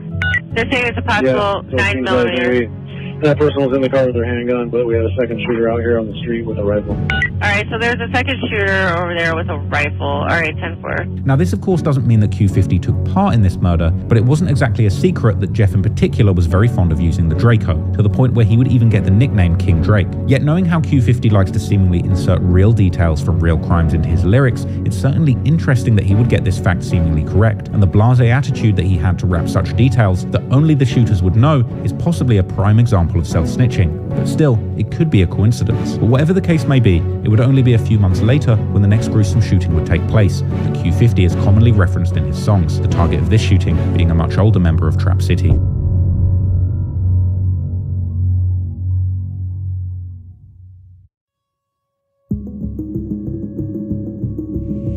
As I mentioned at the beginning of the video, one of the more outrageous bars that Q50 has dropped in his recent solo songs is from the song Splash Bros, where he raps how he shot someone 10 times and that Jeff shot them 5 times before literally dropping the name of their victim as an ad-lib, this name being Glenn. Once again, this bar appears to be a reference to a real shooting that took place, the victim of this shooting seemingly being an alleged member of Trap City named Glendale. Glendale, or Glenn, is actually very close and maybe even related with perhaps the most well-known member of Trap City, the alleged killer of Lil Jeff, I-Trap Rob, or Trap City Rob, who the internet has painted as being the man who fired the shots from the porch that took Jeff's life. On Thursday the 31st of August 2023, at around 2 p.m, Glenn was at a Clark gas station on the intersection of 67th and Eberhart, which is located in Trap City's hood. While seemingly standing at the gas station, someone would approach him and begin shooting, hitting him numerous times. I'm getting a call of person shot, 517-867 at the Clark, and double check and let me know. We'll check right now. Says it's a guy laying on the ground shot. They hung up before any more info. 363 David around 67 at Eberhart got a veil black shot multiple times. X-ray 323, I got a name for our victim on 67th Street. X-ray 323, go with your person shot from 67 info. First name Glendale. That's George, Lincoln, Eddie, Nora, David, Adam, Lincoln, Eddie. Date of birth is going to be... Serious, critical at this time? I'll say critical. This was another violent day in Chicago, and in the Woodlawn neighborhood alone, 4 people got shot, including a 4-year-old boy, but thankfully, everyone would seemingly survive. Already the next day, Glenn would post on his social media thanking everyone who had checked on him after the shooting. Then a few days later, he would also send a message to everyone that wanted to see him dead, this message likely being pointed particularly towards the Bloodhounds and Drill City, who had previously been close with Trap City, but now wanted them dead. Some months would pass, but then in December 2023, Lil Jeff and Vert would release the song Stretched, together with a music video. Lil Jeff begins his verse by saying how he caught someone lacking at the store and shot him 5 times, after which someone who he calls his cuz gave him 10 more. Notably, the amount of shots mentioned by Jeff is the exact same that Q50 would later say in the song Splash Bros, with Q50 of course being Jeff's actual cousin. It's also worth noting that the Clark gas station where Glenn was shot indeed has a small snack and grocery store. And once again, the dissing would continue a few months later in March 2024, when Jeff, together with JB Bin Laden, would drop a music video for their song Run But Can't Hide. And in his verse, Jeff once again mentions shooting someone outside of a store, this time specifying that this was in broad daylight and that his switch had made his victim use the stop, drop and roll technique that's taught to kids in case their clothes catch on fire. After Jeff's death, Q50 would join in on the Glenn disses too, with one of his first direct mentions of Glenn in fact being in Jeff's song In Your Home that featured both Q50 and Vert, which was released as part of Jeff's posthumous album Stepping in Blood. And in his verse, Q50 raps how they're going to spin and spin on their ops blocks and how he left a person on the floor before specifying that he's talking about Glenn. And then, in his first solo song after Jeff's death, titled Make It Far, Q50 raps how he's up 8 hats, meaning bodies, but would have been up 10 if 2 of his victims hadn't survived, one of these victims seemingly being Glenn. In fact, Q50 would spin back to reference his 2 victims who got away in the song 762, but this time saying their names, rapping how he would have been up 10 bodies if it wasn't for Glenn and a person named Spoonie surviving. But perhaps the wildest reference that seemingly is about the Glenn shooting is in the song Splash Bros, and I'm not even talking about him mentioning Glenn by name, because later in that song, Q50 raps how you should have seen his victim's face trying to eat chips when Q50 bailed out of a Nissan Maxima. And as it just so happens, the car used by the suspects in Glenn's shooting was indeed that very car model, a Nissan Maxima, with the police even getting the license plate number for that car, but the plates would turn out to be stolen from another vehicle. For 67th and Everhard, they fled in a gray Nissan, unknown direction. Gray Nissan fled unknown direction. Yes, but we have a plate for that gray Maxima Nissan. It's gonna be Frank Paul. Last seen going southbound on Everhard.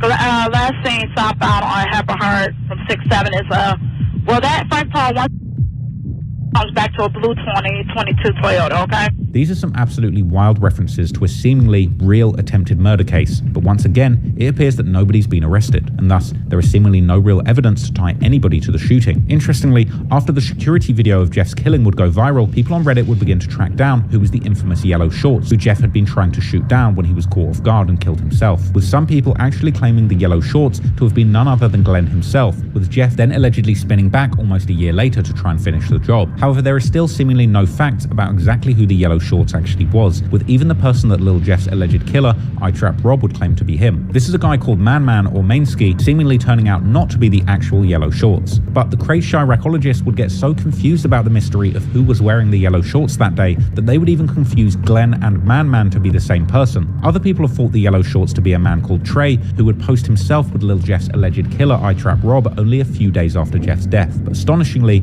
Trey is an actual blood brother of Jeff's very close friend and Bloodhound member Vert. This would certainly put Vert in an unbelievably difficult and uncomfortable position after his friend Jeff was killed by friends of a blood relative. But whether Trey was the Yellow Shorts or not, it's clear that Vert's relationship with his big brother is probably not what it used to be, as Trey would not only pose with Jeff's alleged killer for photos just a few days after his death, but also dissing Jeff in that same post, with this prompting Vert himself to hop on his brother's comments and diss either him, Rob, or both of them. Anyways, about a month after the shooting of Glenn, the luck would seemingly turn for Q50 momentarily, as in late September, he was apparently arrested by the Chicago police for several serious charges, including a UUW, or unlawful use of a weapon, and another UUW for an automatic weapon or machine gun. There's been much confusion about his arrest online, as Q50 would be arrested a second time in 2024, with this arrest that time seemingly happening outside the city limits of Chicago, which is likely why that arrest can only be found on Cook County Sheriff's website, not on CPD's, and also why his court location is marked as Skokie, which is outside of Chicago. However, the Cook County website does not list the charges that Q50 was arrested for, therefore we don't know what his most recent charges are yet. But what we do know is that after the reported 2023 arrest, Q50 would seemingly already be released just a few days later, and he would return right back to the streets to cause even more havoc.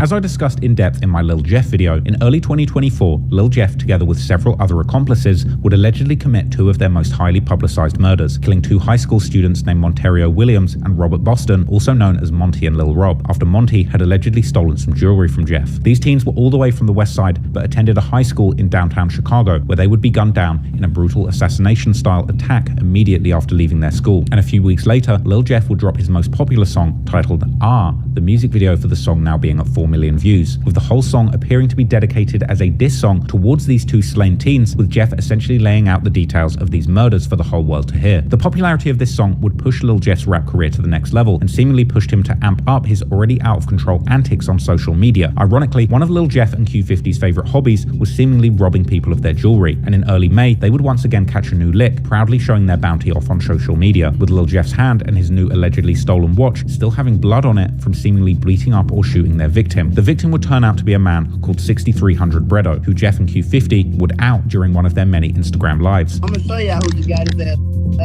I'm mad. It wasn't him, but it was his number. I'm gonna show y'all. Look, first he had on. It's him right here.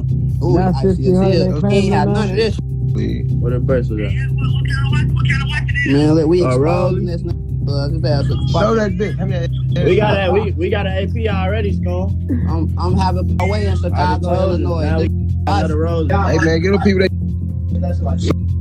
they should never been trying to kick it down Atlanta Green. That's it, $10. It cost him his whole hustle career. Everything he worked hard for. Q50 would later also talk about this event in his songs, like the song Make It Far, where he raps how they smacked both Bredo and his girlfriend when they robbed him. Bredo is associated with a set called TMC, located on the west side near Marquette Park. This set also having a rapper called TMC Slide, who had been putting out music for several years. Soon, after the alleged robbery, Bredo would go on Instagram Live several times together with his TMC friends like Slide and another rapper called Nutso, seemingly in an effort to save face after this debacle. Tell him count that up. Screenshot that. Tell him straight. Hey, blow out up $1. Screenshot that. Hey, don't forget this casket though. Hold on. Oh, good. Yeah. Over good. Yeah. Open them. Put them in there. Look what we live out. Oh. Hey, oh my God. I done made a. Yeah. You know that, bro. Yeah, here now. You gotta go ahead, found here, need to get just start home. Baby, in the Navy, nigga, here, home. I can take it back long. Plus, you know my bag long. I told not to trust. No, you damn wrong. Oh, turn down. Suck that bird down. I'm seeing how much plan out. Lay the whole clan down. Leave him with his pants down. Jeff, Q50 and the Bloodhounds now had a brand new beef on their hands, and just like how things had seemingly gone down with Monty and Rob, things would escalate again very quickly, and just about a week later, something would seemingly happen to TMC Slide, with Q50 hopping on social media to declare that Slide was now deleted and out of the picture. Jeff would even go on Instagram Live around this time, saying that he was now up 11 bodies. However, this would seemingly be around the same time when an alleged member of the 8 Trey mob called Baby KD, real name Khalil Dunbar, would also be killed, and he too would get associated with being one of Jeff's victims in online rumors, but Lil Jeff's Live saying he had 11 bodies could seemingly be claiming either one of these people.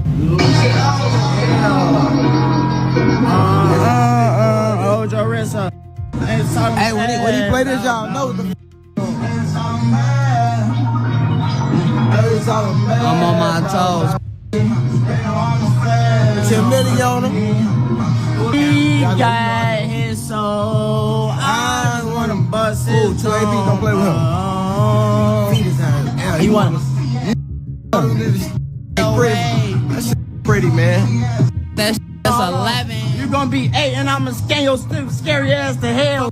However, in Slide's case, there would be confusion about what exactly had happened and whether or not Slide was even dead, with Jeff even making a post saying, is he dead or alive, before saying that he knows the truth, but the ops don't want to tell, as well as saying, pull the plug, making it seem as if Slide was perhaps only being kept alive with the help of life support. However, Slide would then seemingly return to his social media, posting how he was out of the country on a holiday in the Dominican Republic and telling people to stop calling his phone. However, based on his social media, it seemed like this trip had likely been all the way back in March 2024. But still, someone would also go live on his Instagram account, seemingly whilst being somewhere with palm trees. But interestingly, this person would never show their face to the camera. It's a clone, it's a ghost. Y'all ain't talking about though. Yeah, this Glide, this the clone. This Slide V2. Y'all first one up, remember? Let me pin your comment, cause you a goofy. Right, they talking about Slide got killed, Slide this, Slide that. Slide is on live right now, out the country. You broke ass ain't got a passport. What the are you talking about? Y'all say y'all did something to who? Meanwhile, Jeff would keep trolling Slide, going live from LA where he was on a trip with Vert and Lil Scoom, saying how he hadn't heard from Slide since he had crashed into a building. This seemingly being one of the first clues about what had actually happened to him, as well as once again saying to pull the plug on his life support. I ain't heard from that Slide, man, since he crashed into that crib, man. Life got brought from life support. I say, all my pain, keep me going. Slide getting annoying. I just want to see them pull the plug. I want to see them go from life support.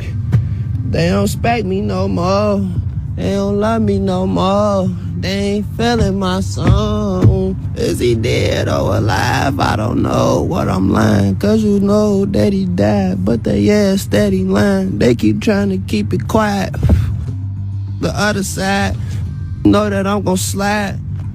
Know I'm down the ride. They pop my pants, man, he ain't die. Something. I'm in the sky. I'm in LA right now.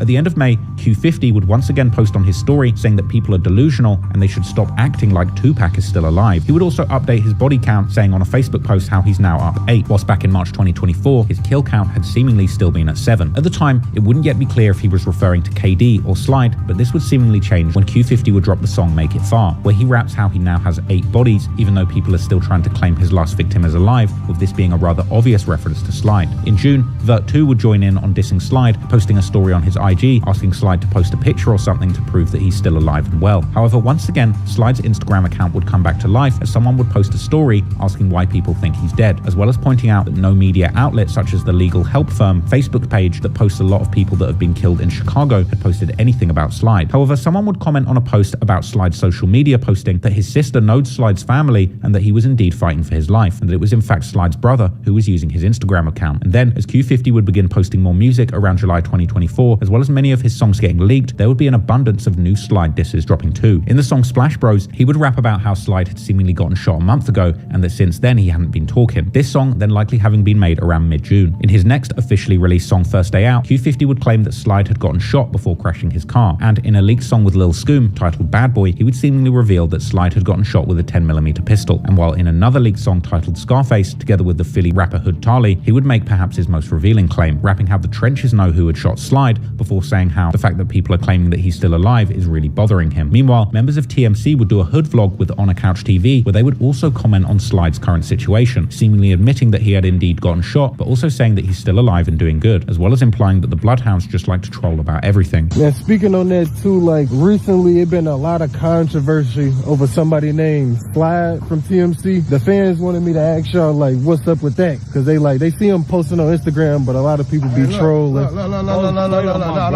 Let me say something. Look, steady trolling to bringing up Slide name, because look, folks up dog, you see what I'm saying? Folks a lot of different, they ain't got else to do, you see what I'm saying? So they ain't got as much money as folks. They ain't deal with folks that did, you feel me? Yeah, because I even seen a video on YouTube of him going live. I'm like, look, they gonna keep bringing folks' name up, folks. They gonna keep doing all type of, but folks good though. Ain't nothing wrong with folks. Folks good though. Yeah, that's that scooter. That scooter, steady doing that. We in Chicago, bro. Everybody get shot, bro. It's shopping, okay? Everybody get shot. Bro, my kid, everybody don't got 400,000-500,000. What happened to they homies though? They troll Slide, but they homies is dead on folks. Like, come on, man. Just be clowns, man. Folks still alive, breathing, talking. They homies can't do none of that type of. And so at that point, you feel like it'd be like the internet, they probably geek people up out of it. Got these people brains, man. The internet got these whole mind f***ed up, bro. They do anything. Why did you stay speaking on the name on the internet anyway? Like, why is you on the internet doing all that? We don't overdo that, please. I don't be trolling. I don't do that, bro. I don't be trolling. I don't even play like that.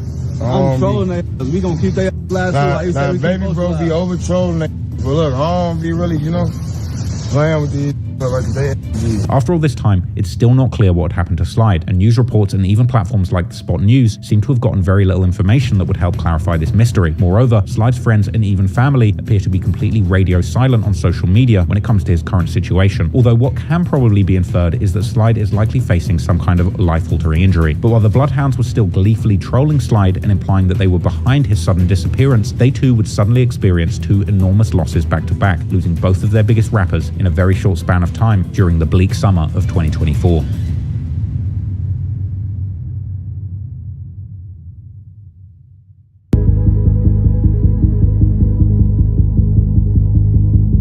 After spending 3 years waging war in Trap City and beyond, and after allegedly claiming the lives of 11 people, unfortunately for the Bloodhounds, in early June the now infamous day would come when Lil Jeff would lose his life while once again sliding on his most personal rivals, Trap City, and getting gunned down by an unknown person whilst chasing the man wearing yellow shorts into a house. Now, if you want the full breakdown of the death of Lil Jeff, go and check out the full documentary I made about his life. But as already mentioned in the intro, Q50 was allegedly right there with Jeff, with the surveillance video allegedly capturing him casually shooting into the car that would attempt to exit the scene just as the shooting began. That car was driven by a woman who would then seemingly contact the police after crashing her car about 2 miles drive away from the scene. I gotta use you for this covert mission because we got a victim saying that she was shot at 6-7 in Rhodes. Her car is damaged. I'm trying to see what unit from 7 is sitting with her. She's at 6-7 in Halstead right now. I'm trying to get more information from her. They gonna take the crash because she crashed at 6-7 in Halstead, but they need a car over there to verify that she was involved in the shooting or not. The woman would seemingly also tell police that she had witnessed the shooting and that she was willing to cooperate with them. 321, you want us to take her to 3 or public questionnaire, or what do you guys want us to do with her? She said she did witness the shooting, right? 10-4, she saw people that jumped off the vehicle and she was there when it happened. Did you want her to take her up to 3, this witness? Because she did witness the shooting and she's cooperating. I mean, if she's cooperating, then I'm assuming her car doesn't work at the moment because of the accident. 321, is that correct? Her vehicle's not working? All right, so if they just want to bring her back here, we can grab everything that we need, and then maybe we can get her a ride home if she needs one, then that's not a problem. Meanwhile, Q50 and the other bloodhounds would allegedly take Jeff's body to a nearby hospital, where Q50 would allegedly be captured by the security camera in the same outfit from the drill, carrying Jeff with another man who couldn't be identified. But there was nothing to be done, and Jeff would already be dead on arrival. Yeah, last name gonna be Harris Jeffrey, July 12, 2002. That's the DOA? Yeah. The fate of the man wearing the yellow shorts, on the other hand, was seemingly unclear, even for the police, at least immediately following the shooting, as there appeared to be confusion whether there even was a second person shot or not. If I'm not mistaken, the second person shot has nothing to do with us. We only got the one GSW that just became a 0110. Okay, do you guys have know where it originated at, so I can send a district car, or it's not for CPD? When I talked to my car that was at the hospital earlier, they said that there was another officer there, but I can confirm for you and see if they make sure that there's an actual officer there for that second GSW. Okay, Temper, I haven't gotten any more calls from the hospital, but Providence is calling now as well. They want to know what we're doing with the car for my first person shot. Says it's still there, blocking traffic. All right. So the GSW to the chest, clearly that's the current one that we're on, that 324 has for the paper. The other victim was our GSW from earlier from Providence, and then they transported themselves again to UFC. Apparently he walked off and didn't want help. That is that gentleman's car that is left at Providence. He wanted nothing to do with it. He just walked away from us. He wanted no services at all. And then the paper car from that, which is 13, they're going to see if they have maybe a number from somebody who was on scene. They don't know if they do. But other than that, the car was released per the detectives. The car is not blocking because I was able to drive past it. But after Jeff's death, the Bloodhounds would react on social media, with Vert saying how he'll cry later, while seemingly implying that now was time for revenge. While Lil Scoom would post how Lil Jeff's death didn't even feel real. Q50, meanwhile, would make several social media posts in the days following Jeff's death, seemingly saying how Jeff had told him that the gang life wasn't going to do nothing but turn him worse, and that he's done crying and will do what Jeff had told him to do. But whether this meant doing music and getting rich, or continuing sliding on the ops, is unclear. Q50 would also say how he and Jeff had done everything together, from girls to robbing to seemingly killing people, and that he's built for this life and will perform for Jeff, as well as making a truly telling post saying how Jeff had died just how he wanted to, chasing his ops. A few weeks later, it would be time for Jeff's funeral, where the Bloodhounds, Drill City, and their affiliates would seemingly be in full attendance, including people like Vert, Scoom, JB Bin Laden, MTV Cash, and the NLMB rapper Big Op. Soon after, Jeff's posthumous album Stepping in Blood would drop, with guys like G Herbo, who would also feature on the album, posting a tribute to Jeff. The album would also drop through Herbo's good friend and fellow NLMB veteran Lil Bibby's Grade A Productions label, foreshadowing how Q52 would eventually sign with the same label. But meanwhile, the Bloodhounds' biggest ops, Trap City, who had allegedly just killed one of the Bloodhounds' most important members in self-defense, would begin to understand that the limelight was also on them now, and they would begin to engage in the beef much more publicly. Spearheaded by the alleged Lil Jeff Killer and the leader of the new Unk Gang movement against the young pill-snorting street demons, I-Trap Rob, who despite being much more mature and peace-pushing in his overall message, would also post how he can't wait until all the Bloodhounds are dead. One of the alleged Yellow Shorts candidates, Man or Mainski, would post how they stood on business for his little brother, which is likely a reference to Lil, but also saying how they won't stop until the rest of the Bloodhounds are dead. The same message would also appear to be echoed by the young Trap City rapper Tero, who would even release a song with a music video titled Dead Troll, with that title being an obvious reference to Lil Jeff. And in the song, Tero raps how someone thought he was bulletproof but died off the first shot, and that their ops better fall in line because the last guy who tried to slide didn't make it, as well as saying that the dummy died on the hit and calling him Bugs Bunny. Tero would also post a story on his Instagram about how he wants all the Bloodhounds gone and how people's favorite rapper is now pending, which would likely be a reference to Q50 in particular, because about a month after Jeff's death, in early July, Q50 would begin his now much more serious solo rap career, dropping the music video for his new song, Make It Far. The song would start with an audio recording of Jeff seemingly dissing Lil, with Q50 repeating the same lines about the Draco making sure his ops didn't make it out the car. The song would open with what would become Q50's most infamous lyric, where he openly claims to have killed 8 people, rapping, "They like, damn 50, is you really up 8 hats? I would have been up 10, 2 of them ain't check." And the song would be laced wall to wall with violent bars where Q50 would refer to various ops by name, many of those lyrics having been mentioned earlier in this video. The song had a booming yet haunting beat, which was the exact kind of aggressive but laid back style that fans of Jeff and the Bloodhounds were now fiending for. Make It Far would quickly garner hundreds of thousands of views in just days, and today it's past 1 million views in less than 2 months. This being something that even Lil Jeff wasn't able to do whilst he was alive, showing that Q50 was now the leading rapper from the Bloodhounds. And and also showing that Jeff's death and the infamy that followed as people would learn about his story was now pushing the popularity of Q50's music to completely new levels. Q50 was also clearly making more effort on the mic, and the overall production quality had improved greatly from his first songs. However, despite Q50 grabbing the torch from Jeff as the most lit rapper affiliated with the Bloodhounds, unfortunately, only a few days later, the Bloodhounds would experience another enormous loss, this being one of the other most buzzing rappers associated with their block, as their close friend and affiliate Lil Scoom would be gunned down around midnight on the 7th of July, a few hours after seemingly visiting a house on the 700 block of 89th Place, which is located about an 11-minute drive west from Lil Scoom's hood at 89th and Burley. The house also being close to the old Burnside stomping grounds of Lil Jeff. A security camera footage of this visit would later get leaked online, showing an annoyed and perhaps somewhat nervous-looking Scoom arriving on the porch of the house together with a male friend and two other people, one of these being a woman who attempts to let them in the house without seemingly having the keys. If the time on the camera is correct, this would have been around 9:21 p.m. Then, at around 11:50 p.m., the police would get an alert of shots fired near the house that Scoom had apparently visited. We're getting 24 rounds, 655 East 89th Place, multiple shooter, high capacity, and the second shot fired for an additional 7 rounds at the same address, all coming from the side of the building. Soon after, the police would get notified of a man with gunshot wounds sitting in an Uber about a 0.8-mile drive away from the scene. This person, who would turn out to be the friend of Lil Scoom, would tell the police that there's another person shot at the scene of the shooting. However, this is where events turn somewhat strange, because as the officers would seemingly arrive at the scene of the shooting about 6 minutes after getting the first notifications of shots fired, at least one suspect would seemingly still be at the scene and would begin to shoot in the direction of police before running away. 4264 squad, just confirming, do we have a location where that person was shot? Is that East 62 Charlie. Just watch the 6 spot. Just, try to please.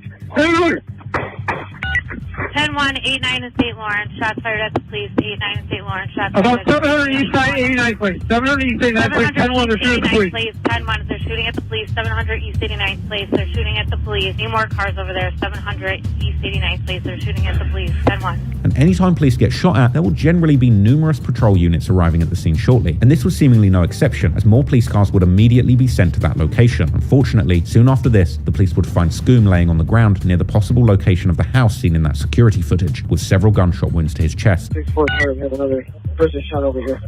Alright, what is a good address? 727 East 89th Place. 727 East 89th Place for a person shot. We'll get the ambulance rolling. We got a male, black. He's unresponsive. The police would then begin a systematic search of the area to find the suspect or suspects who had just taken off. 630 Adam. 630 Adam. Well, let's set up a perimeter. Let's have everybody get 3 to 4 blocks north, south, east, and west. Let's do a systematic search. But then things would keep getting stranger, as the police were then notified that the possible suspect was still on the same street, only about 0.1 miles away from the shooting scene, reloading his gun in front of a building. And for the units on scene for the 10-1, we got another call for the 10-1 at 619 East 89th Place that a male black with a white do-rag, dark sweatshirt, standing in the doorway of the building, reloading. He shot at the police. So you guys use caution for 619 East 89th Place. Is a male black reloading a gun per citizen wearing a dark sweatshirt with a white do-rag on his head, standing in the doorway, 619 East 89th Place. Now, one would think that with all the police seemingly now at the scene, surely this suspect would be arrested promptly, but this was not the case, and the police were still not able to capture him, and they would continue combing through the area, where they would soon locate bullet cartridges at the shooting scene, with at least some of these being rifle rounds, likely indicating that this had been an orchestrated attack, and not, for example, a sudden argument leading to a shooting. Charlie, we got a few rounds in the intersection of 89th and Langley, and there's also rifle rounds in front of 652 East 89th Place, just for officer safety. The police would also find out that Scoom and his friend had been able to get in an Uber before the shooting began, with the friend seemingly being able to escape in the Uber, while Scoom would unfortunately not be as lucky, as he would later pass away at the University of Chicago Medical Center, the same hospital where Jeff had been taken. Hey squad, these 2 people that were shot are in relation from the same area where the shots at the police were. They were picked up by Uber at 701 East 89th Street, so be careful in that area as well. Meanwhile, more calls would keep coming in. There now also being sightings of multiple suspects who had been wearing ski masks right next to the house that Scoom and his friend had seemingly visited, as well as sightings of 2 of the suspects chasing someone on the street. Alright, the description that we got for that 619 East 89th Place was a male black with a white do-rag, dark sweatshirt, standing in the doorway of the building. And then we got a second call, 701 East 89th Place, for 3 males outside with black Durango, near a black Durango, wearing ski masks, one hand on a gray shirt. What time did that call with the Durango and the 3 guys come out? We got that one. One at 2352 for the Durango and the 3 guys, and then we got another call for East 7 and Cottage that just came out at 3 minutes after midnight. This one said that there was 2 guys with 1 gun. They were chasing someone. A male black wearing all white had the gun. The other male black had on a tracksuit. They ran towards Cottage, 731 East 89th Place. The offenders were standing there. One with the gun was wearing all white. 10-4 was most likely the one that shot direction of the police. All right, so the male in the black tracksuit and the one male wearing all white were most likely offenders that were shooting at the police. They were last seen at 731 East 89th Place per a citizen that called this in. Some time would pass and the police would then get information from a witness that a car was circling the area, with someone yelling from the car, possibly looking for the suspects in order to pick them up. The location of this sighting once again being only around 0.1 miles away from where Scoom had been found, and the behavior of the driver perhaps indicating that this may have only happened after the suspects had shot at the police and ran away from the scene. Yeah, we were walking around the alley. We heard somebody scream, came out. Witnesses told me that at the 700 block of 90th Street, black car just came, screamed, and then continued driving. So possibly looking for our offenders, trying to pick them up or something, so keep an eye out. All right, 10-4.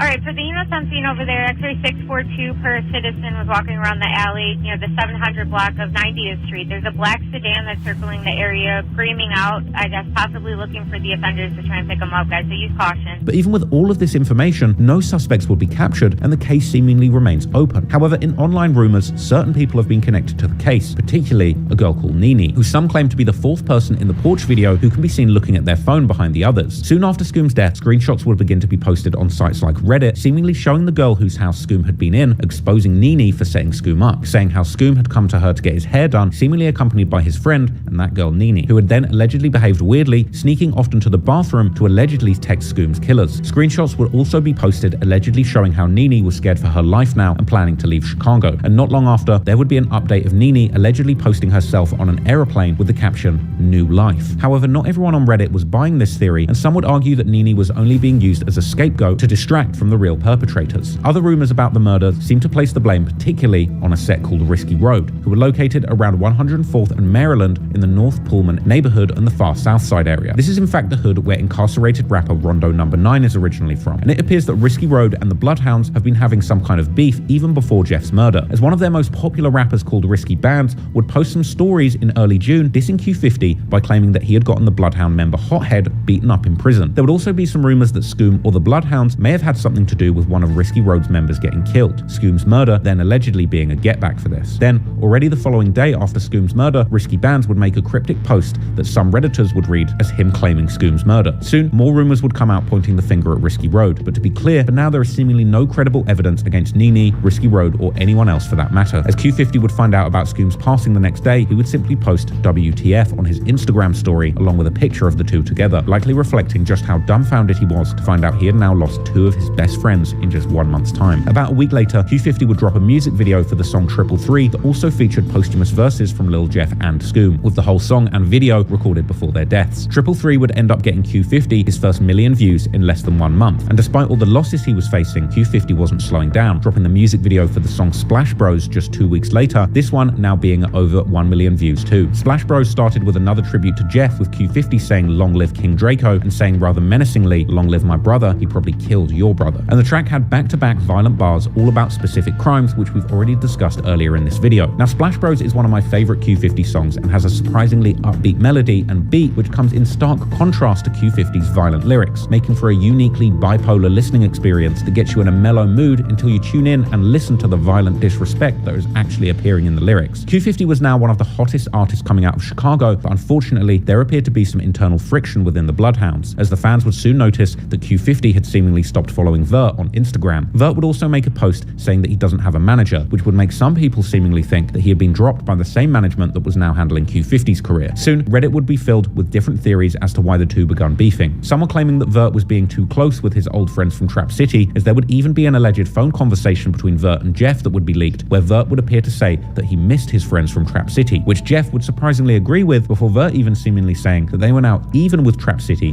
which seems to point to the murders of Z Money and the revenge killing of Lil. What we gonna do? We down there, we finna, you know, we got that loan. Ooh, fool, you know? TK nigga, the real one. So look, Mike, we do Man, look, I'm not gonna get at nobody. Look, that's us. But look, I was just talking to my peoples. But look though, like I ain't gonna lie, I miss the hood, for we not finna be killing each other, none of that, folks. I mean, really, I told you, he sent me that DM.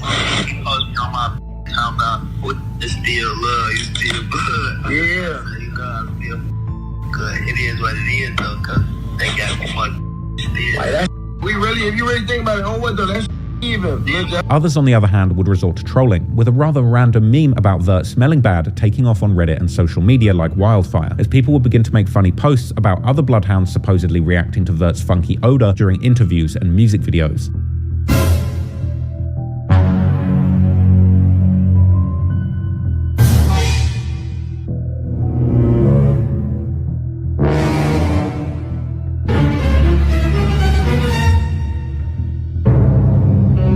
However, Q50 on their relationship during an Instagram live, saying that Vert is his brother and they'll never fall out, but he'd just been mad at him about something for a moment. Hey, look, all that verse, my brother gang. Stop all that, bro. I'm not into it, my brother, man. What's wrong with y'all, folks? My dead homie. That is my brother gang. Yeah, never fall out over shit.